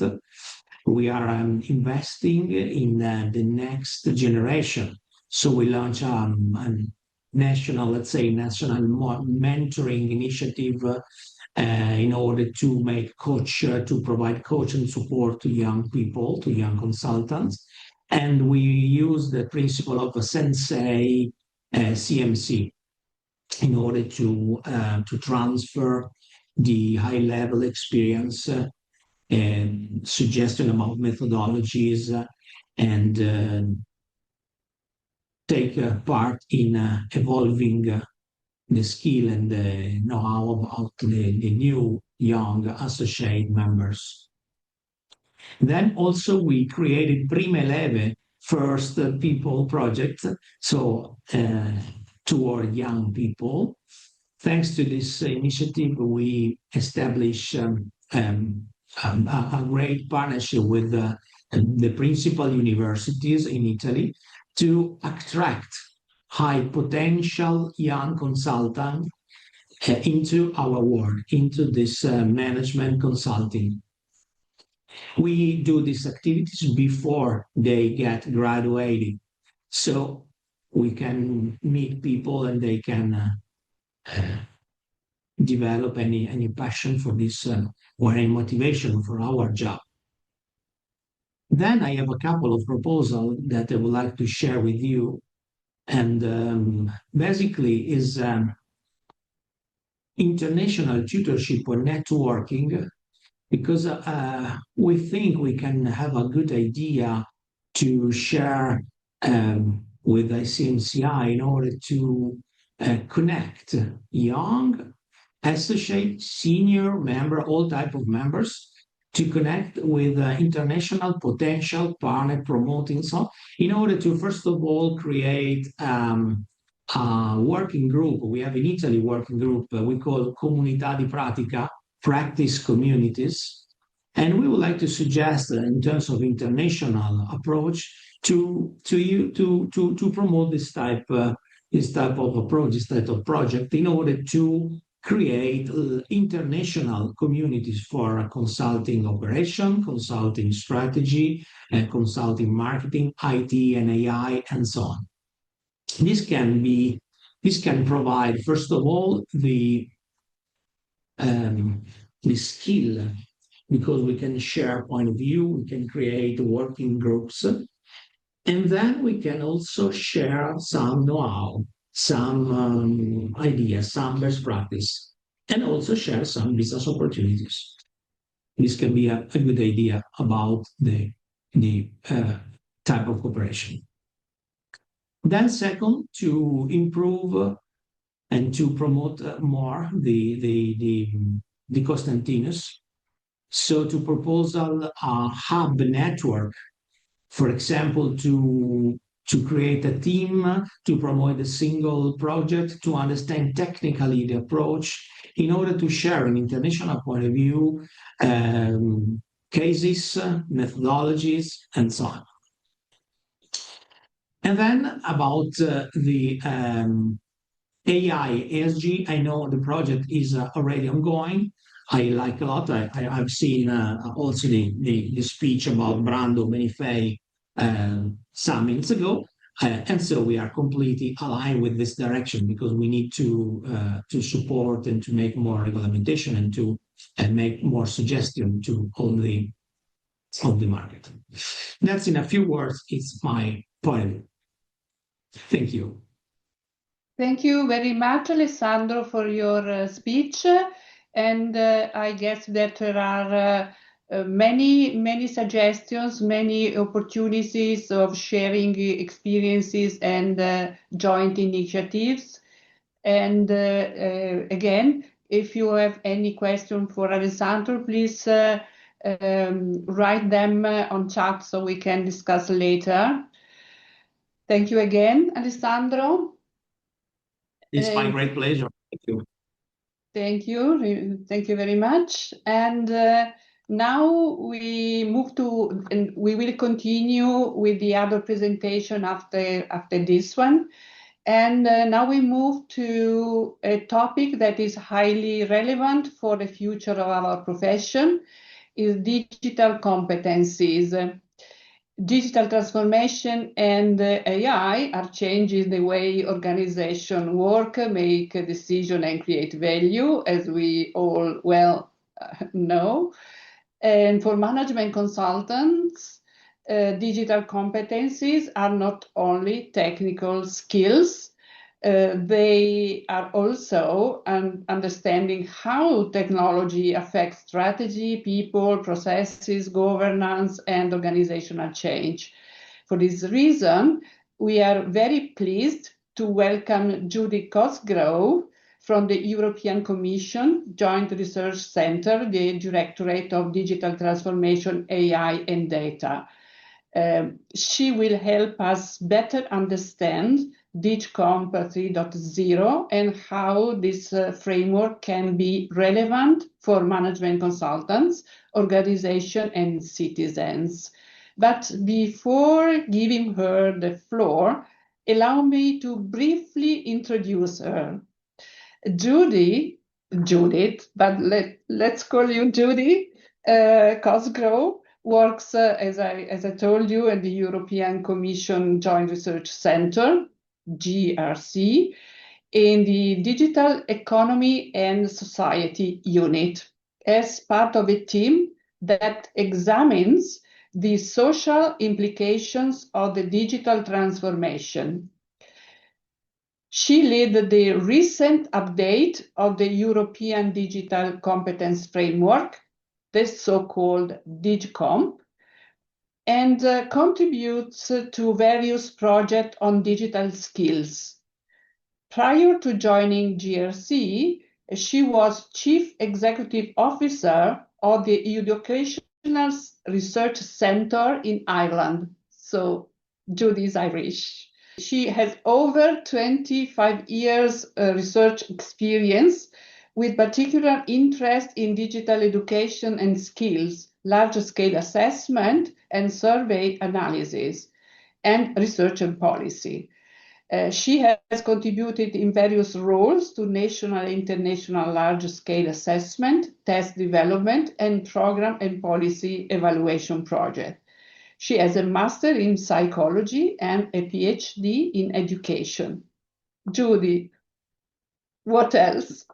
Thank you very much for joining us today, and I now give you the floor. Cesara, thank you so much. I really appreciate the invitation to present here today, and it's a privilege to be here. No, it's great to get a chance to talk about DigComp. I don't know what it's like in other countries around Europe, but I think it's quite hot in certain parts of Italy and France. I've been reading, so I hope you're all comfortable and that we get some slightly cooler weather soon. So I'm just going to try and share my screen so I can remember what I need to say.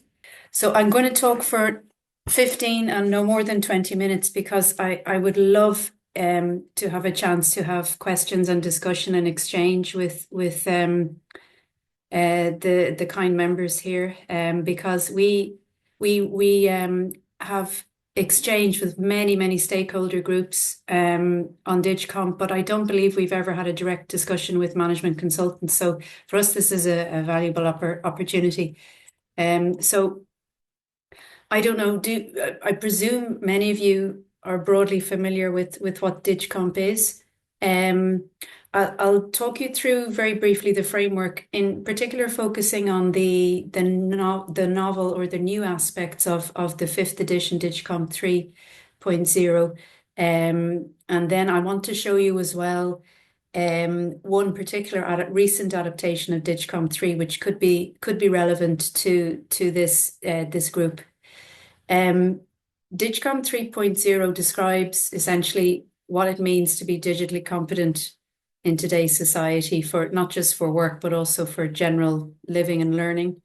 It provides, it's useful, or stakeholders report that it's useful because it provides, I suppose, first and foremost, a common language and a shared understanding of what digital competence is. And this enables productive dialogue and discussion between policymakers, for example, and educators or employers, so different groups can start to use the same language.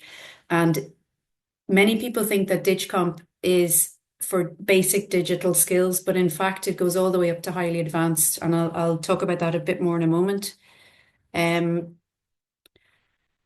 It's used and has been used. The first edition of DigComp was published in 2013, so as frameworks go, it's quite an old one.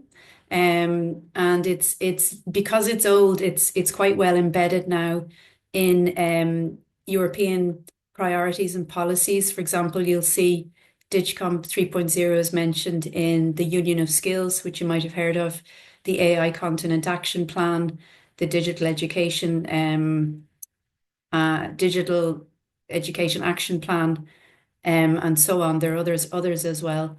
And we feel this is important because where I work in the JRC, we are technically a policy directorate, but we are also policy neutral. So we work across DGs to provide evidence, and we really appreciate the fact that we've got different directorates, employment, education, and so on, using the same framework and talking the same language. We have always developed DigComp using scientific evidence and methods. So, for example, for DigComp 3.0, we would have consulted something like 200 academic papers and grey literature. And we also really strongly, and I think this is probably the most important aspect of DigComp, is we rely very strongly on the expertise and collaboration of many experts and stakeholders across Europe and indeed beyond Europe. So for the development of DigComp 3.0, we had this engagement with over 300 stakeholders. And because DigComp is quite, it's generic and transversal, we engage with a very diverse range of stakeholders. So we're talking about, employers, industry, vet practitioners, providers, formal education, higher education, and to identify and achieve a shared understanding of digital competence across these groups, we feel is a positive feature of DigComp. So because DigComp is generic, it can be used in a wide variety of ways, and perhaps this is one reason why it's so widely used. So it can be used, for example, to identify digital skills gaps at various levels. and by various levels, I mean, for example, at individual level, I could take a self-assessment of my own digital skills based on DigComp to identify for myself where I might need to improve. At the institutional level, the same kind of assessment process can be done in order to identify education and training needs of employers. At system level, it can be used in conjunction with kind of skills intelligence and big data approaches. And this can also then be used. We have some examples, or we have seen some examples of using DigComp to kind of tag or catalog education and training pathways. We've also seen DigComp being used to identify or describe rather digital competence profiles for specific job roles. So it's very flexible. It's also used for assessment and certification processes. Although I have to say there is no one DigComp certification in existence. There are many that draw on DigComp, but there is no DigComp certificate per se, because DigComp is not a standard, it's a framework. So it has many uses, and we have recently published a very short brief that describes some of these examples that you can see here in case of interest. I just show you briefly here the definition of digital competence, simply to emphasize. This definition came from the Council recommendation for key competences in lifelong learning. And in that recommendation, there are 8 key competences, and digital is one of them. And even though this definition we're looking at here is 8 years old, it seems so relevant. I've highlighted confident, critical, and responsible use of digital technologies. And if anything, we could argue that that is even more relevant today than it was 8 years ago when it was first published. Since the last version of DigComp was published in 2022, as you all well know, there has been this huge changes in the digital technological landscape. So experience shows us that it really helps to ground work like this in some kind of set of principles or values. So very fortunately, we have the European Declaration on Digital Rights and Principles, which it's a fantastic instrument. I think it clearly articulates a human-centric vision of digital technologies. So we have used this as, if you like, the anchor for DigComp 3.0. Therefore, our view in DigComp, our vision is that of a human-centric digital competence. The other thing that we felt was important to do was to work with experts and stakeholders early in the development process, which we began, when did we begin it? Early 2024. So during the first half of 2024, we worked with experts and stakeholders to ask them what is important that we consider in this revision of DigComp. So we identified, and this is across many stakeholders, the priorities that you can see there on the right. So what we've tried to do is build these priorities into the framework, the changes to the framework. I show you here, you've probably seen this kind of image before if you know DigComp, but for those of you who maybe are less familiar with it, DigComp has its kind of hierarchical structure. So we have 5 competence areas that you can see on the left here, and these are subdivided further into 21 competences. And what we've done here in our update is we've made really extensive content updates in line with those priorities and the principles that I just spoke about. So for example, just to give you a couple of examples without being exhaustive, Competence 1.1 has been substantially changed to reflect how we do online searches now. So it doesn't remove existing ways of searching databases, for example, but it's added this idea of semantic search and AI-assisted search to the competences. Also in Competence 1.2, we have a much stronger focus than previously on the critical evaluation of information, and not only information, but how it is generated. We have a more, I would say, probably sophisticated view on cybersecurity, one which, for example, takes into account the complexity of digital identity these days, and also the link between digital identity and digital reputation. For and cybersecurity it's mainly in competences 4.1 and 4.2, but it's also in other competence as well. So it's quite transversal. For competence 3.4, that used to be called programming. And in fact, that name programming was leading some users to ask the question, well, like, is this framework for ICT specialists, or who is this for? What's this competence about? So what we've done is we've refocused that competence. So it is more about the conceptual understanding and application of fundamental computational thinking concepts, and a little bit less on programming, in line with AI related developments. And then for problem solving, we've brought forward more in the foreground an emphasis on lifelong learning, and the expectation that, you know, because digital technologies are changing so rapidly, we need to keep informed, and we need to be open to learning in an agile way.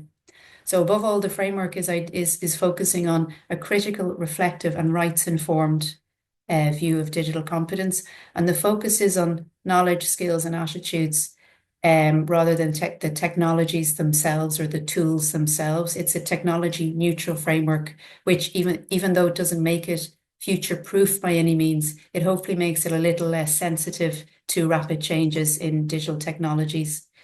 This slide shows you the 4 proficiency levels that describe the model of progression of digital competence, and these levels are inspired by the European Qualifications Framework, or EQF, but is not the same as. So we define in DigComp the progression from basic to intermediate to advanced and so on, along the lines of 3 features of tasks. So the focus is, what is the task? So it depends on how complex the task is, what the cognitive demands of the task are, and what level of autonomy am I expected to complete that task. And these 3 things combined tell us where the level of competence is.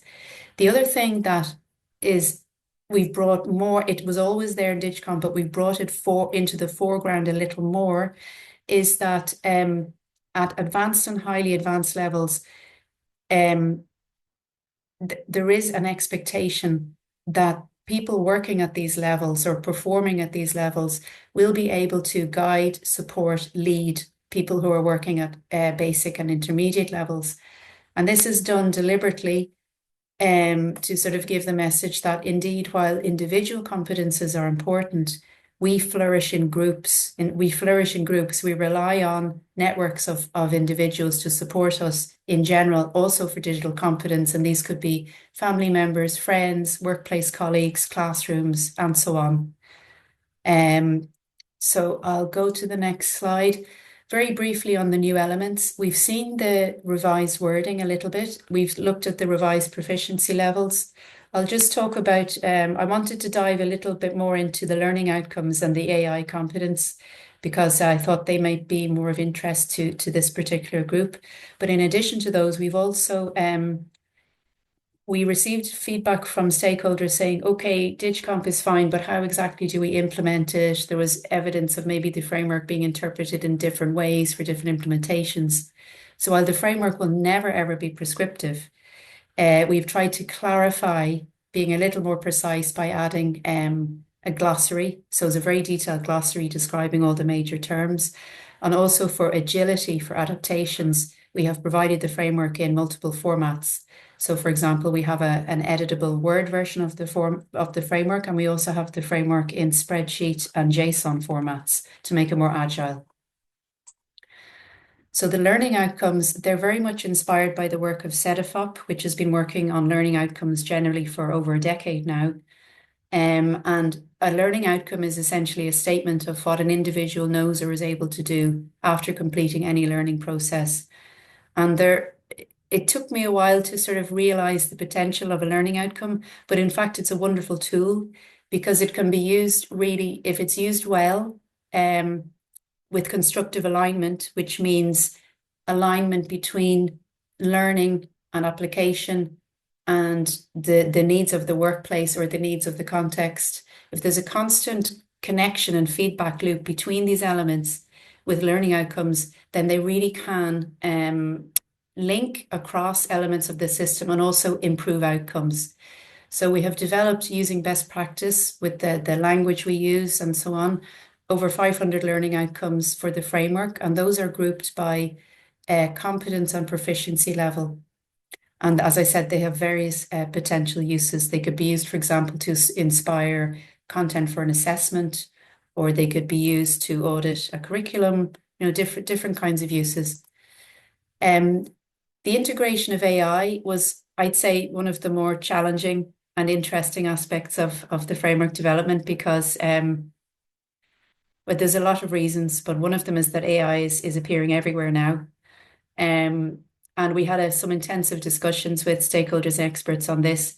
And there really was a large majority view that with a framework like DigComp, we needed to make a transversal integration of AI rather than having it as a separate module, because there are other frameworks like the recently published OECD AI literacy framework, which deals specifically with AI, if somebody wants to focus specifically on that.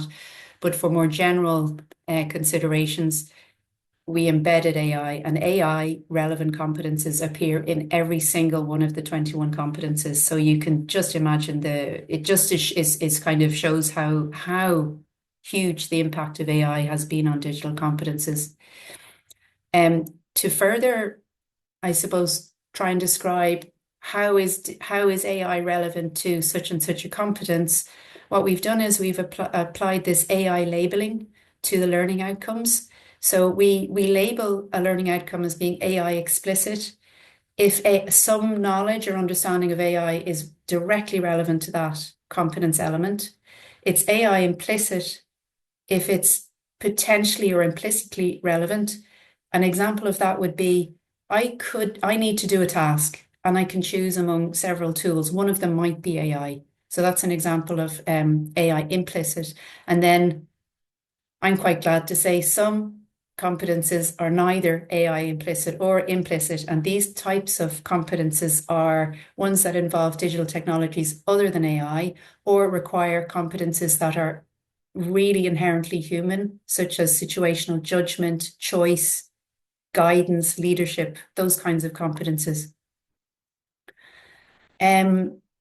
One question, and we've had lots of discussions about this, is how do I adapt DigComp? I need to use DigComp for such and such a thing. Where do I start? How do I do that? And I suppose the first thing I'd say on that is that adaptation can mean many things. I mean, the framework is intended in a way to be viewed almost in a modular way, to be kind of chopped and changed as the situation or context demands. So it can be, people have used DigComp taking out entire areas or adding areas or taking out proficiency levels. And even individual wording has been changed, omitted, added to. So adaptations can occur in many ways at many levels. And I just wanted to finish up, because I see I'm running a little bit over time, by sharing with you one recent adaptation which we at the JRC we followed, we collaborated on, and we find it's really, really interesting. It's an adaptation of DigComp for digital skills for the Romanian public administration. Now, this project was done by the Romanian public administration colleagues, but also with support of the European Commission and the World Bank. And the output that I'll share with you has been designed to be, it's been deliberately designed not to be necessarily solely focused on the Romanian context, but also relevant to European context, public administration context more generally. So I just show you briefly the full report you can read, but you can see here that they have adapted DigComp. They describe in the report that they use DigComp as the sort of the anchoring structure, but they've changed it quite a bit, and they've documented how they've changed it. So they've used DigComp as one source, but they've also drawn inspiration and information from the European Competence Framework, which is more for ICT specialists. And they've also taken a look at the work of public administration models of the OECD and UNESCO. They've added new competences completely new competences using the kind of structure that exists in DigComp, but adding new content to fit the purpose. So they have new competences. If you look at number 7 there, that's completely new. 6 and 7, in fact, are completely new to cover things that aren't covered in DigComp, which is the service element of public administration, leadership element, and they've shown how it can be adapted to specific public administration roles. I have to say this model that I'm showing you now is grounded in a much bigger project, which has done, extensive research, interviewing public administration, HR, survey work, literature review. So it really is a very robust framework. And as I said, it's designed to be applicable across the EU. So I mentioned that framework in case it's of interest to this group. And finally, I show you just links. There is a page on the JRC DigComp web space where you can access all of the DigComp related resources, and you're also very welcome to drop an email if of interest. I'll hand back now to Cesara. Thanks a lot for your attention. Thank you very much, Judy, for your excellent presentation of DigComp. And I ask the colleagues to give their questions, to provide their questions to Judy, maybe Robert. I have my hand raised, Cesara, if I may. Yeah, please. Thank you so much for your presentation. It's very interesting, and it addresses, to a certain extent, the same topics that we address as ICMCI in our new competence framework.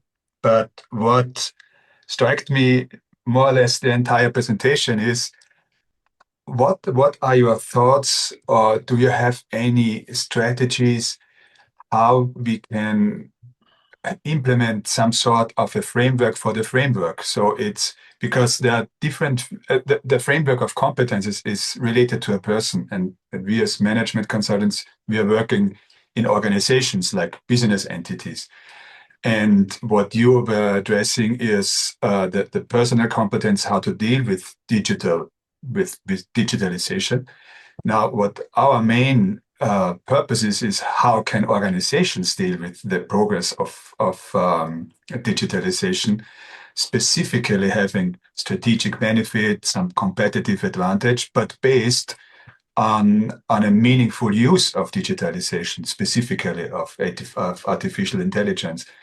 Now, would it be even possible to link that together, or like you addressed in your last slide with in the public administration, that slightly goes in that direction? But do you have any thoughts about that? Yeah, I think you've rightly identified a gap or a need, as you say. This linking between the individual and the company or organization level is needed. There is other work that the JRC is doing in relation to the digital innovation hubs, and there's a useful digital maturity assessment. But I think what's missing, and I think this is what you're getting at, Robert, is this kind of strategic linking or nesting. I would say nesting or hierarchical relationships, because that's the way I think. But I think it's this strategic linkage between, my role as my potential role as a leader or manager, or working in HR, for example, and an individual worker with a very specific role. How to link the two so that both are optimized, and this link is not so present. I know that some work is being done on this. I would have to go and take a look and find definitely the Sophia organization in Australia. It's based in Australia, but it has international reach, that is doing some work doing this cross framework linkages. But I think there is a need to do more work in this area, and I'm sorry I don't have a concrete kind of solution or answer, just to agree that I see a gap here also. There might be a path to think about that when you consider different actually each standard, ISO standard, would need a link to what you are raising. It's not only our standard 20,700, but it would include risk management, or it would include ISO 9000 actually. maybe that would be something that, showing a direction to think. Can I jump in here and add to what Robert's saying? Because I think there are a couple of very practical things that we could talk about, and definitely we would welcome some form of collaboration, cooperation, Judith, with your organization. Our new use of AI code for management consultants contains one very specific section, which is about advising clients on the use of AI. And it seems to me that DigComp 3 would be a very useful vehicle that can be used in that context. In another instance, we're launching our Credentials Hub, which is a lifelong learning platform for management consultants, offering tutored and self-paced learning, leading to micro-credentials and full credentials. And again, it seems to me that unadapted DigComp 3, the same as the DigComp Row, would be an excellent platform. So I very much welcome the opportunity for ICMCI to work together with you in that respect, with those very practical ways of doing it. Thanks a lot, Nick. I had one thought as I was just reflecting on what you're saying, and also the previous speaker, Peter. I think, as it hasn't been done yet, I think a strategic link between it's really between roles in an organization, I suppose, and in a way the link is not the link, but the content is already there, because we didn't have a chance to take a deep dive into the content today, but it is the case that the highly advanced levels of DigComp provide this broad way of looking at senior management roles, leadership roles, and I can see potential in maybe expanding those or adapting those and making links to other specific roles. So I think the raw materials are potentially there, but work may be needed in that regard. Thanks. Okay.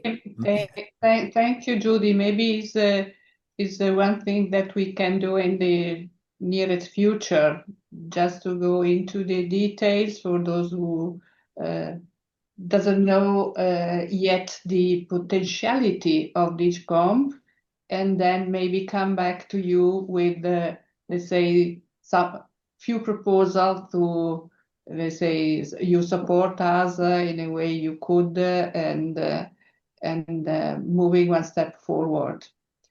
Cesara, can I ask a last question if Judy?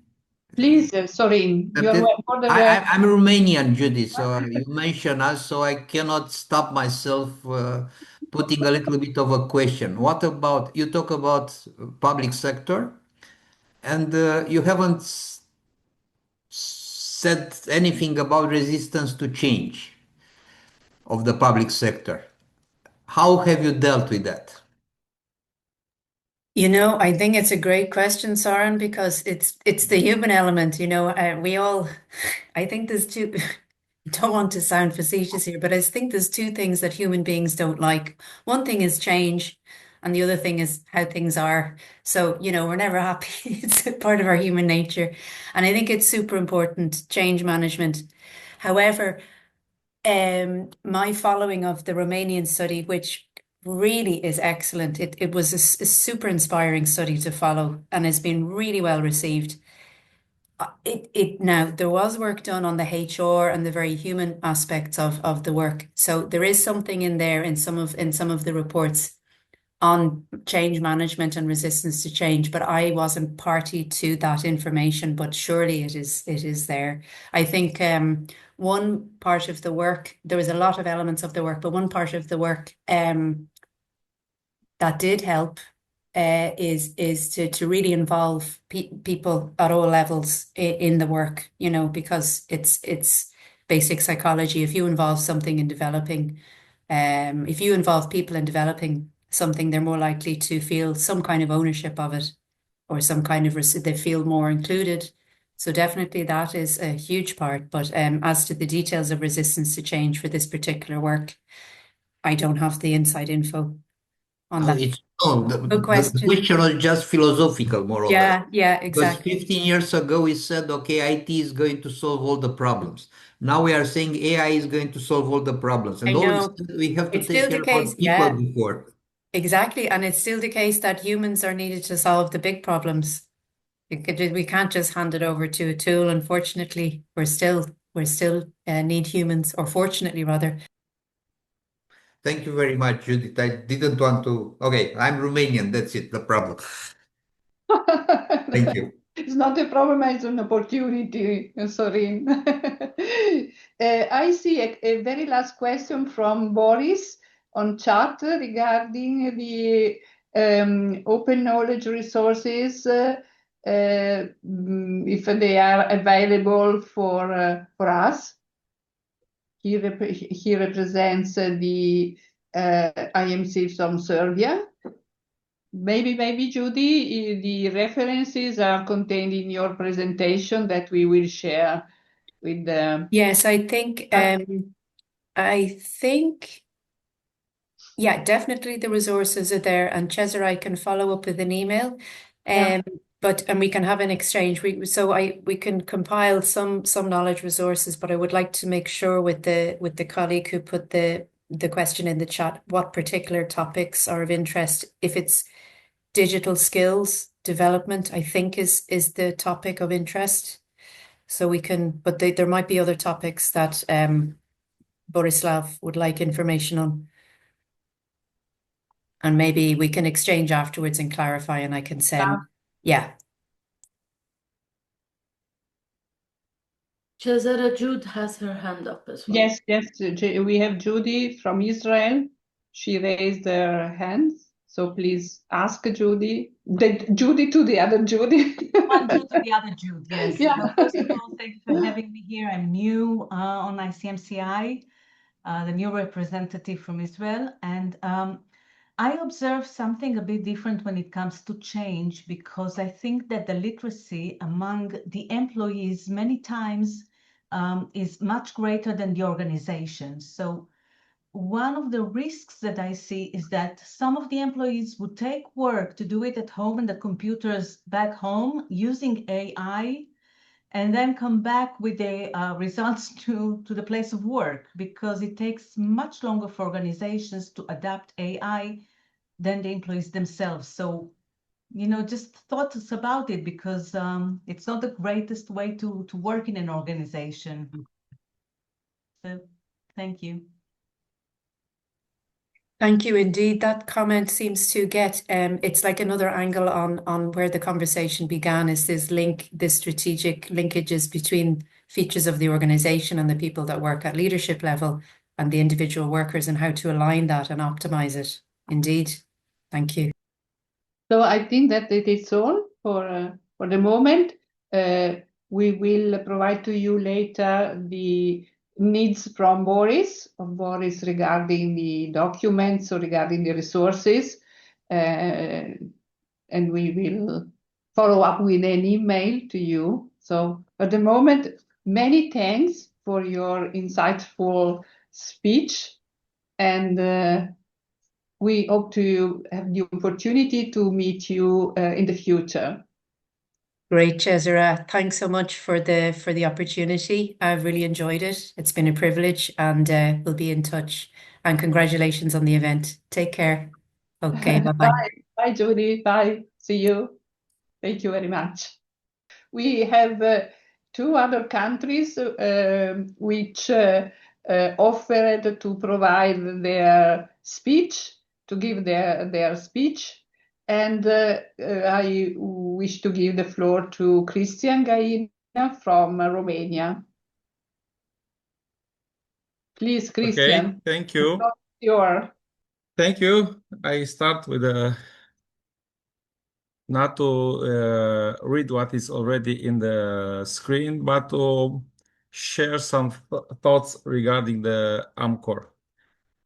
So, honored guests, esteemed colleagues, and of course, dear friends.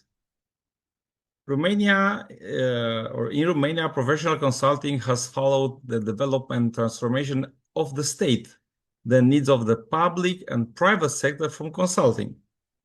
The transformation, AMCOR was founded in 1990, so 30 years ago, and represents 60 management consulting firms from Romania and Moldavia at 21 CMCs. AMCOR obtained recognition by the Minister of Labor, Family, Social Protection, and the profession of management consultant and IT consultant, as well as the registration of these two professionals in CORE. Obtain registration for the Cayenne Code of 7022, Business Management Consulting. Those activities are presented in that slide. I don't read it anymore because who visit our country and knows AMCOR knows also all those practices. Where we are and why we are here, that's so important because transformation in Romania was an enormous volume of changing and adaptation to regulation, which has also affected the consultant mission. We are fighting a battle between becoming a compliance consultant, a procedure consultant, and a management consultant, and become a strategy consultant.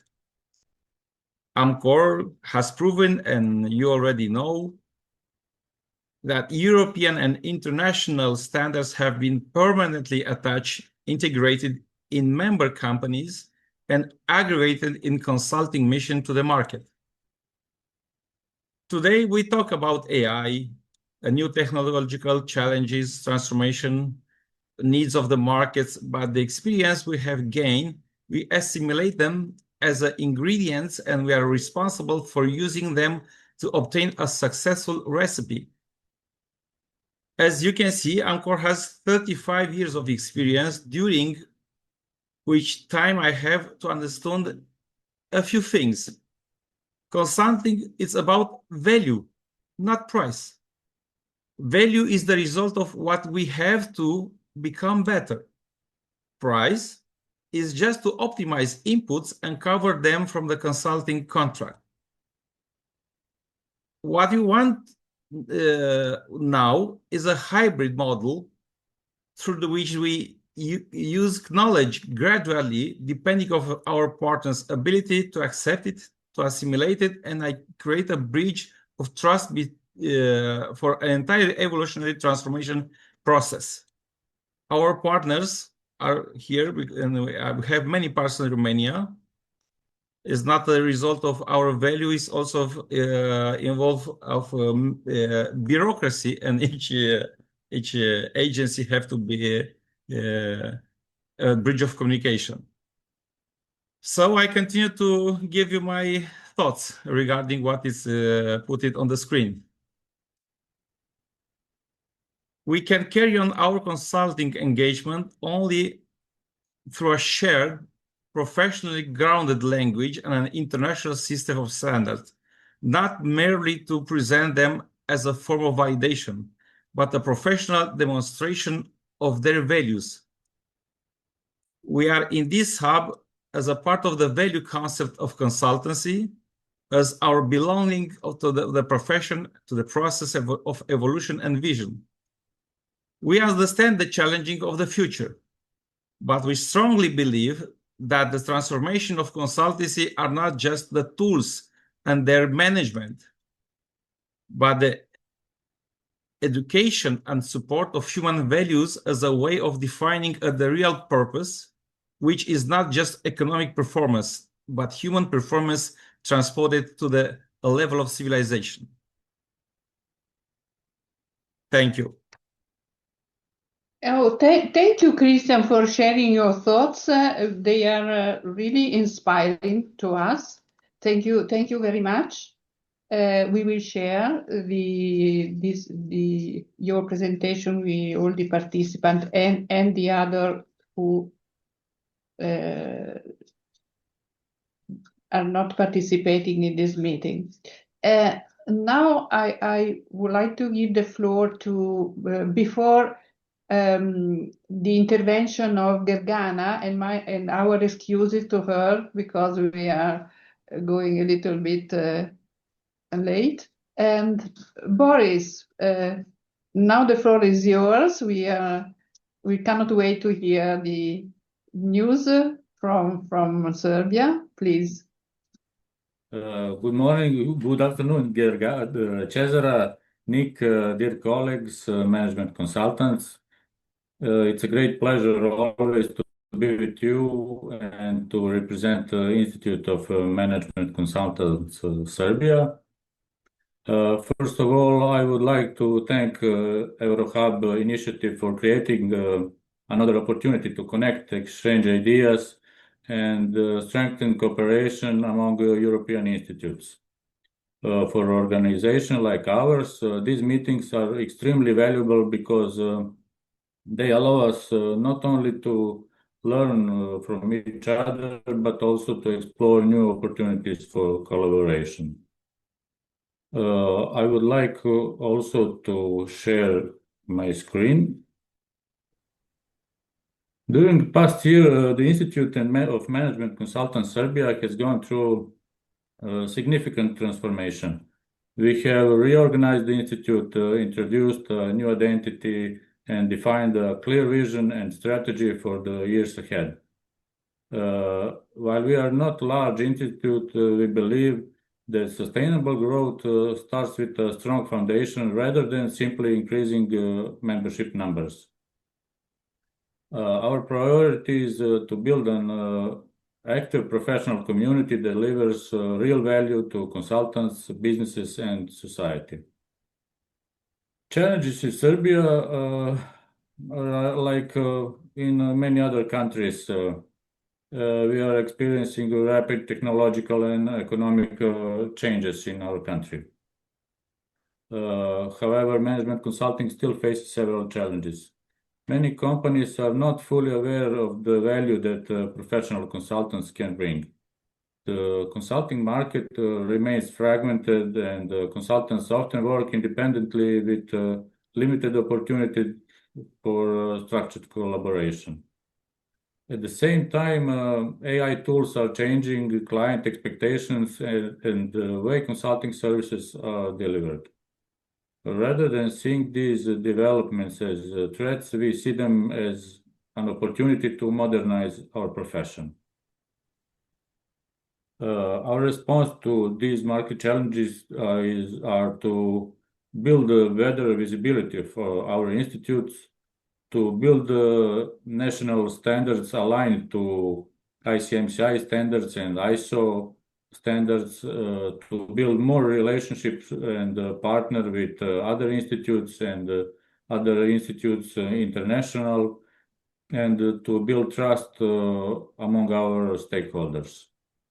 Our strategy is built around three simple pillars. First of them is community, because we want IMC Serbia to become a place where consultants actively exchange knowledge, mentor younger colleagues, and develop together. Second pillar is knowledge. We have idea to build a national knowledge base that will contain methodologies, practical guidance, and professional resources that members can use in their daily work. And third, very important challenge and strategic pillar for us is increase of visibility. Through our new website and searchable consultant directory, we want companies to find qualified consultants more easily and better understand the value of professional consulting. Our objective is not only to grow IMC Serbia, but also to strengthen the reputation of the consulting profession in Serbia. Our idea is to build a smart platform because building our new strategy after transformation from association to institute was based around one simple question. how can we become more attractive, and what tangible benefits can we offer to our stakeholders, to consultants, to other institutes, to companies on the first place, and academic fellows. So we decided to start a development of a concept of one smart platform, which will contain a consultant directory for collaboration, and which will contain professional resources. Another important part is AI agent, which will be assistant to management consultants, not replacement, because we think that is very important to have the standard for AI assisted consulting.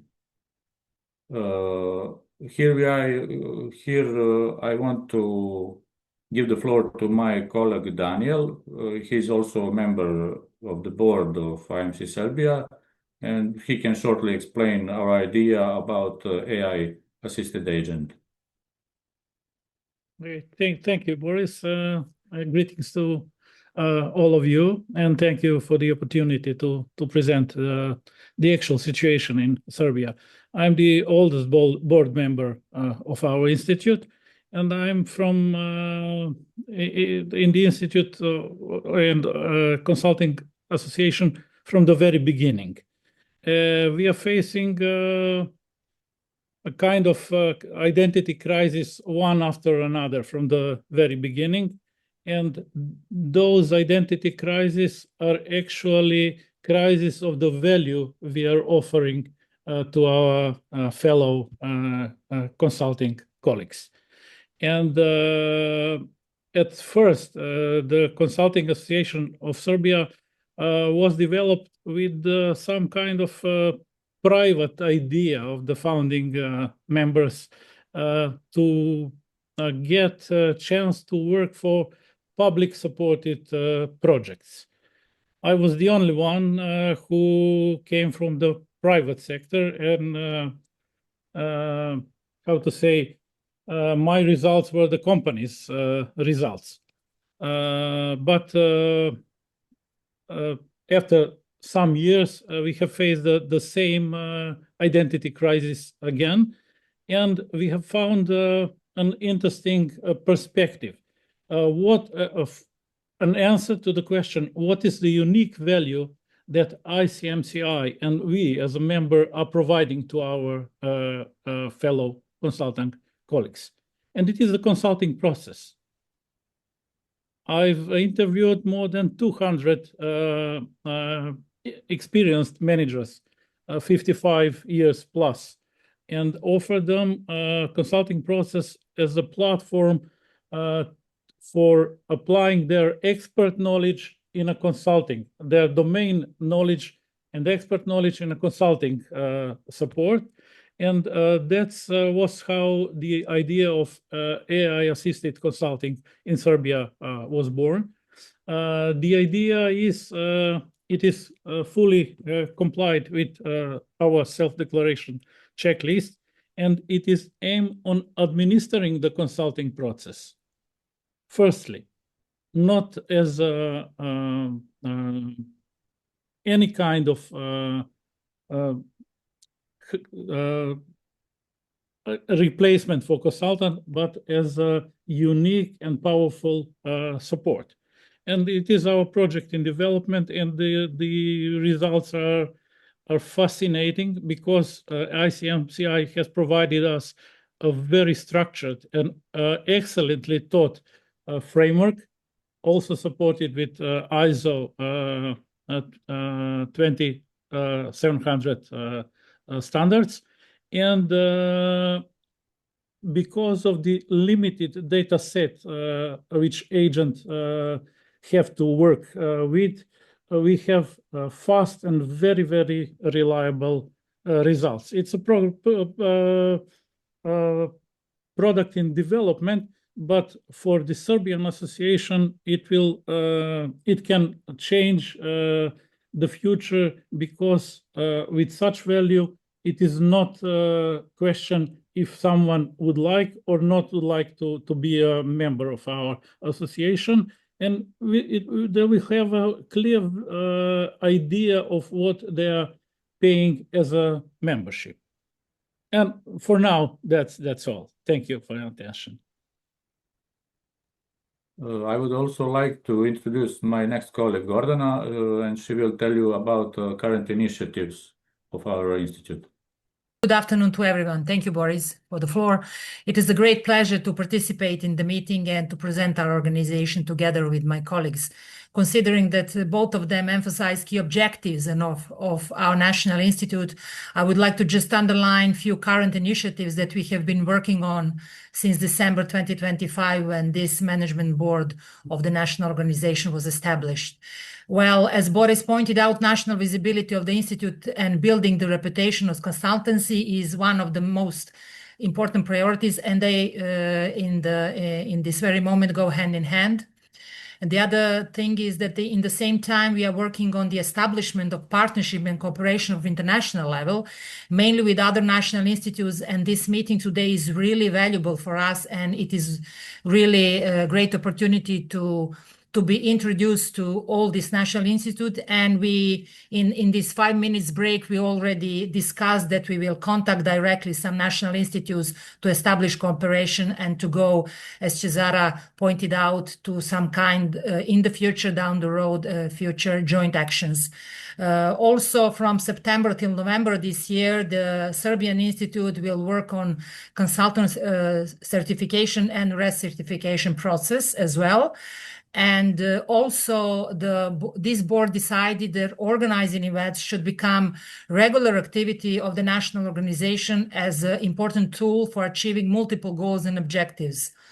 We are working in this very moment on tailoring a few webinars for our national and regional consulting community, and we will present it soon in this year also to EuroHub and to General Management Board of the international organization. And it's really also a great pleasure of mine to inform you that Serbian Institute will organize a regional event in next year in 2027, which should serve as a multidisciplinary platform for our community on international level.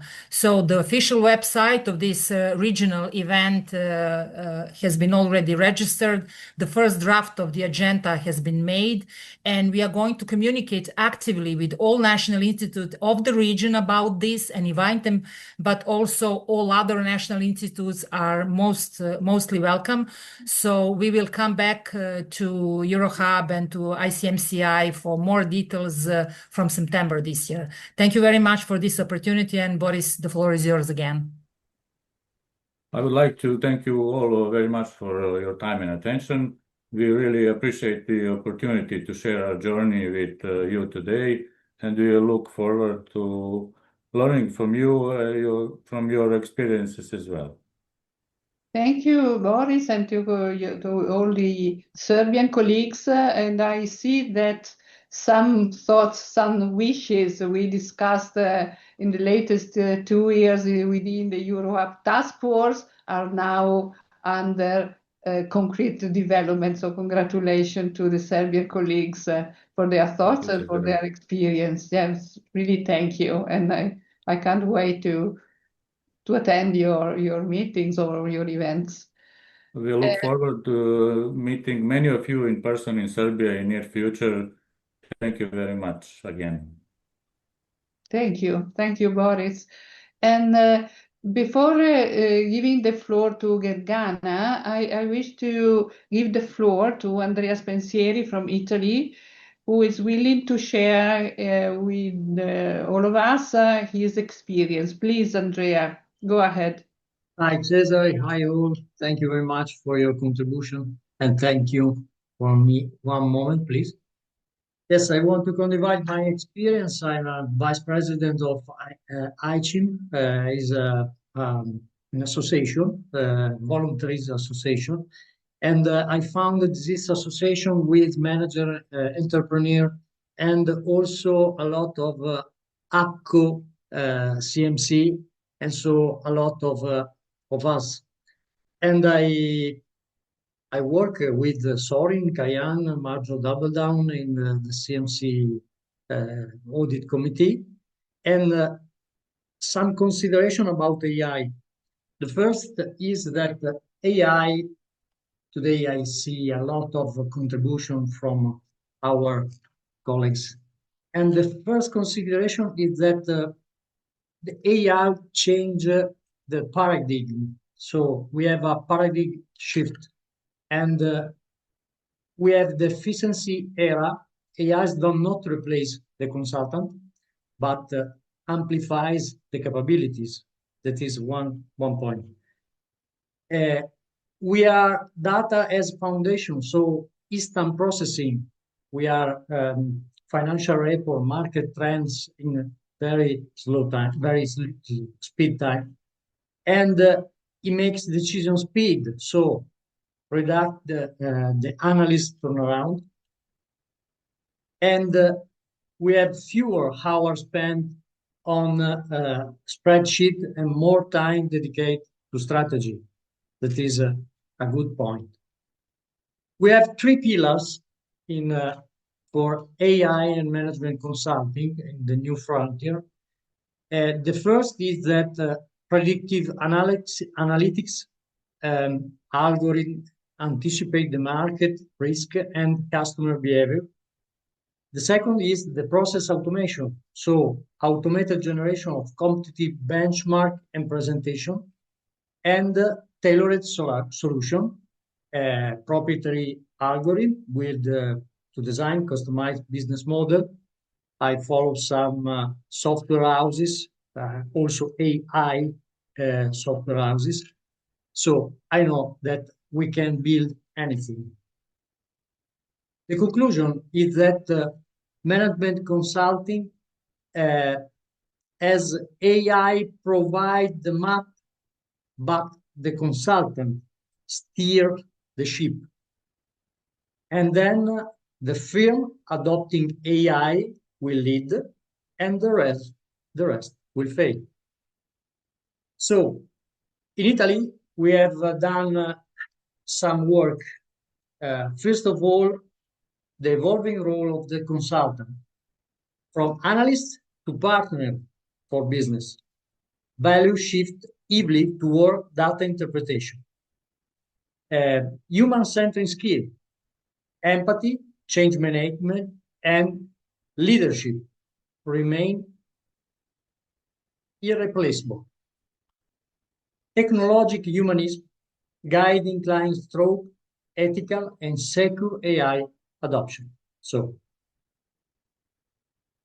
in Italy, we are speaking with APCO, ICIM, and all regional, national, and also Work Commission government for growth. In Italy, APCO and ICIM have signed an agreement with Organizational Checkup, a software trained in BDS Academy. And this is a concrete operating agreement to improve checkup, organizational checkup, with AI state of art on PMI, on SME. Actually, we trained all 100 BDS ambassadors, also CMC, and in way to help PMI or small and medium enterprises. And at this year, after 6 years, we have get 30 PMI or SME award and ambassador for development project. That is our experience in Italy. Thank you for your attention. Thank you, Cesare, for the day, for all the contribute. Thank you. Thank you, Andrea, for sharing your experience. Again, if there are questions, please write them on chat so that we can circulate among us and continue developing these interesting topics. Now I wish to give the floor to Gergana with our apologies for being so late, but please, Gergana, go ahead with your speech. Thank you. Thank you, Cesare, for inviting me and the opportunity to share where we stand with risk management today. If Kuzaima allows me to share the presentation, I have used the template which was provided by the organizers. So go ahead, Gergana. Okay. Okay, thank you. So that's the, as I said, the template which was provided by Rima and Cesare. I have entitled the presentation Risk Management as Strategic Resilience because what I would like to share with you is the journey which we have been undergoing with ICMCI from establishing the framework to where we stand now. And I was thinking you have been listening for quite many sessions, and maybe if we could start with a simple question: where does your institute feel most uncertainty right now? So if you could type one word in the chat. Is it membership? Is it the CMC value proposition? Is it the leadership, the digital agenda, or is it the funding? I would appreciate if you could just plot one word in the chat. Relevance, okay. Sorry, Nisfer, recognition.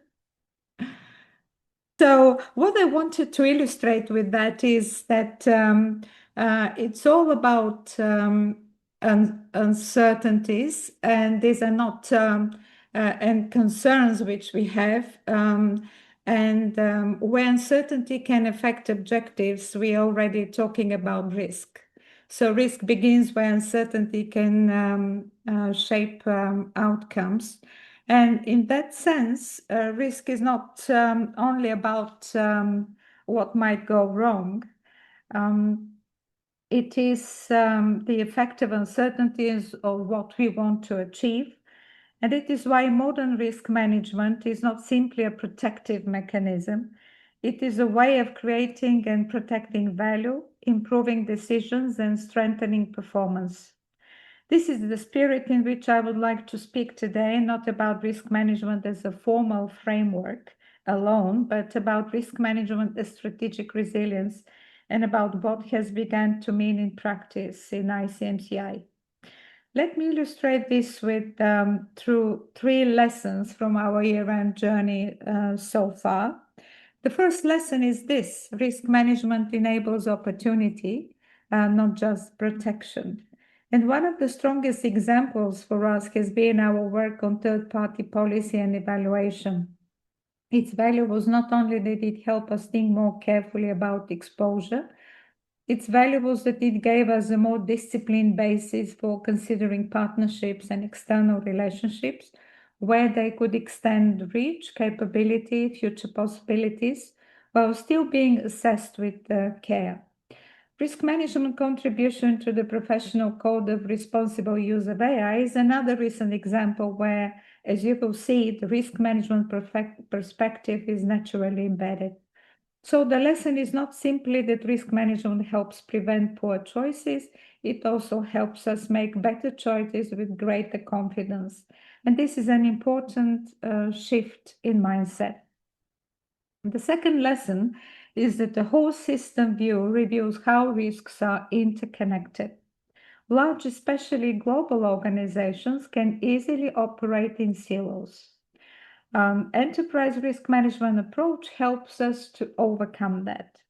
One example from our own risk register is that the risk around inadequate communication of the CMC value proposition for IMC membership. At first, that may sound like a narrow issue of messaging or member engagement. But when we look at it through a wider lens, we can see that it connects directly to the perceived value of CMC, to member attraction and retention, to ultimately the financial resilience and our ability to invest in the future. This is why the Membership and Development Committee has been working on joint initiatives with other parts of ICMCI. So a single risk entry can point to a much larger pattern.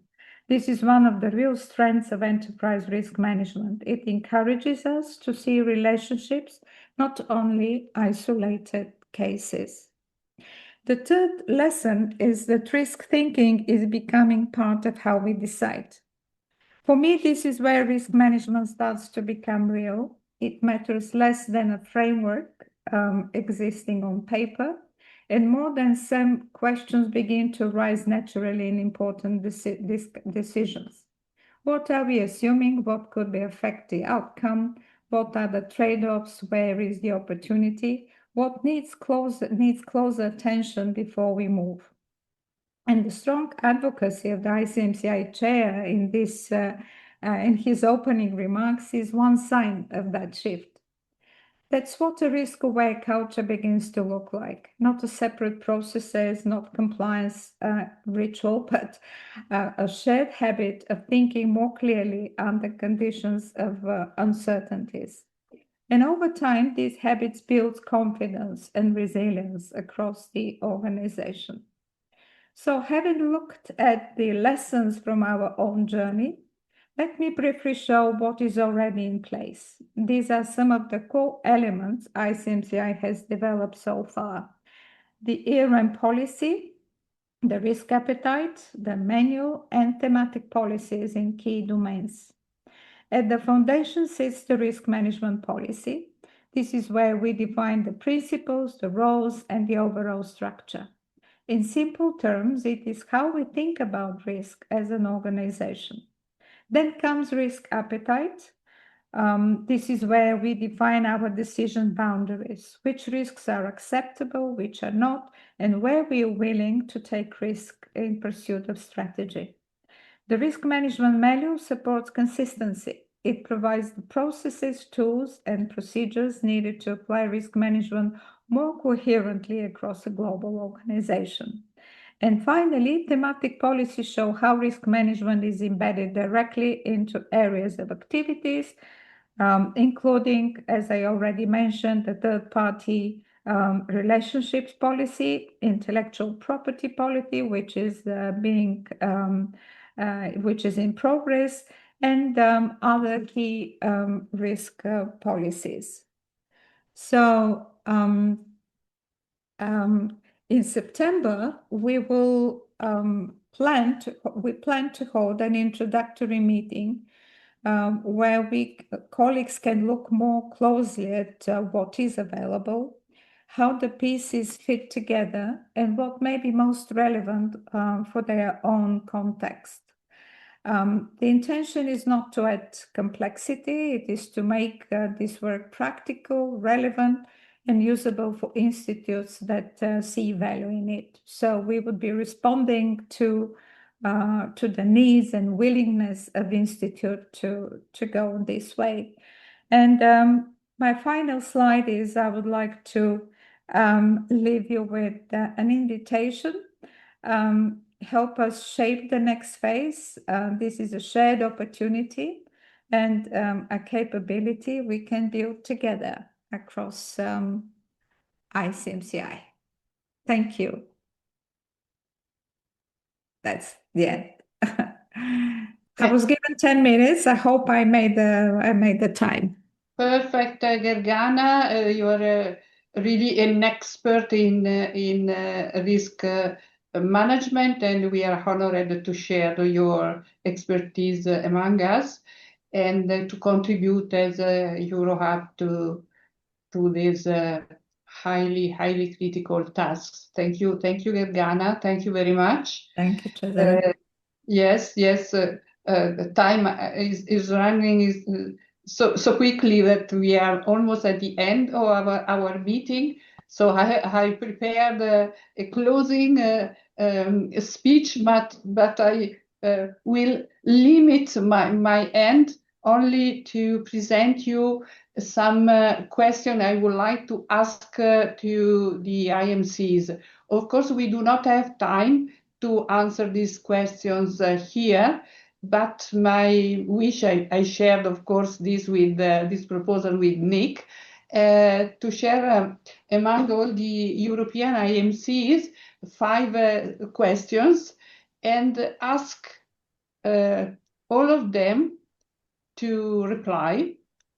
Let me share quickly, because as we are moving, as I said, into a new phase of the Euro Hub, so from representation to actions, but of course we need to reach a consensus, because we are not these are not this decision which comes from the center, but they need to come from the IMCs.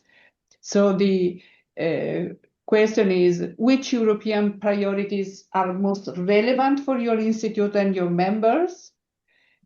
What national experience or good practice could your institute share with the EuroHub? Some of the IMCs already did it this morning. What kind of relationship should the EuroHub seek to build with the European institution? To concrete opportunities as come out this morning. One with in relationship with the working group within the European Parliament on AI, one opportunity, and the other one to go into the details of the digital competence framework, but many others could come. 4 question: are there concrete cooperation initiatives that your institute would be interested in developing with other IMCs? Some of you already have, but again, we wish to ask to all of them.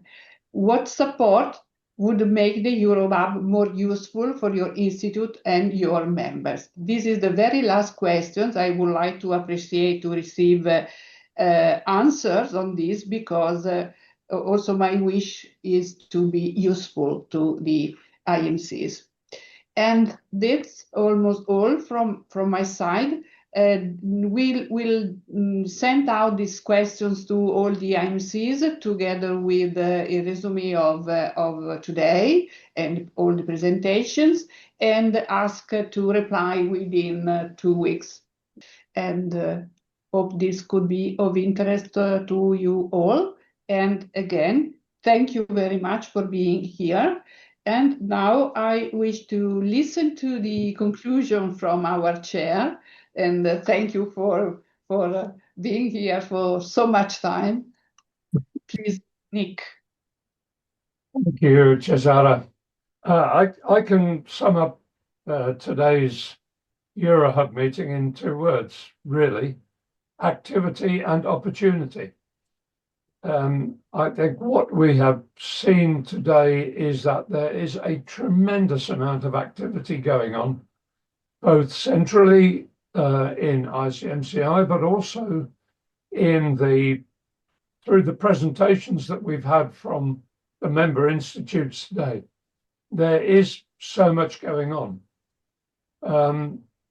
And we just need to make sure that all that activity is leading to a fulfillment of the vision that we have, which is to be the voice of the profession. But I'm sure that this activity will contribute towards that in time. Opportunities have come to us through the external speakers as well, through Brando and Judith, in terms of those two things that are going on that ICMCI can be part of. We have partnering opportunities there, which will help to promote ICMCI and the standards that we put forward. So we must make the most of those opportunities. I think that Gergana might be annoyed with me, because when I talked about all the new things going on in ICMCI, I didn't mention the Future Leaders Initiative. And I want to assure Gergana that I was saving it up for now, because, you know, the key to our future success lies with our future consultant community. We need to put ICMCI in a position where it is attractive to the young consultants who are either in our profession, coming into our profession, or we could encourage to come into our profession. Those young people are totally technologically competent.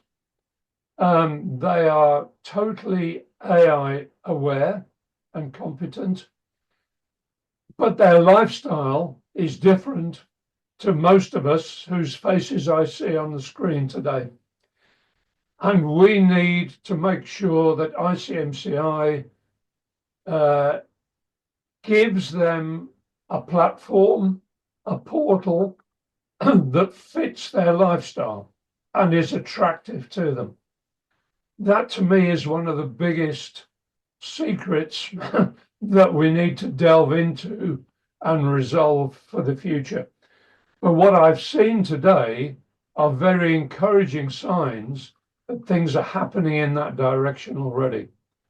So I really just want to close by saying, Cesara has posed you 5 questions. My challenge to you is actually to answer those questions. And I'll be very frank here, we have quite a poor record within ICMCI of responding to questions, to opportunities, to challenges. So my double challenge to you today is change that and get involved with those questions, because your input is going to make a difference. So look at the questions, answer the questions, get involved in the discussion around the outcome of the questions as well. But thank you so much for everybody who has taken part today, whether you've produced something, whether you've spoken, or whether you've sat and listened and drunk it all in. Thank you so much for your attention, for being part of EuroHub and part of ICMCI. And I wish you a very happy, if not very warm, rest of the day. Enjoy it, enjoy your evening. And I look forward to meeting every single one of you in Bucharest in October. That's another challenge to you. See you there. Thank you. Cesar, I would like to, okay, not nice to speak after the chair. However, like one of the very old guys, members of the gang around the table, I would say that what Nick has said at the very beginning, and I hope that you haven't forgotten, it looks to me like a second breakthrough for ICMCI. And I will be very, very happy to see all of you to discuss the subject in Bucharest in October. I'm sure that it's worth doing that. Thank you very much. Thanks. Thanks, Sorin. Thank you, Sorin, because you are always encouraging us to work much more than we are doing actually. But I see that we need to move a step forward with respect to representation into concrete actions. So thank you to all of you again for your inspiring speeches, ideas, questions, and your attendance, first of all. Thank you very much.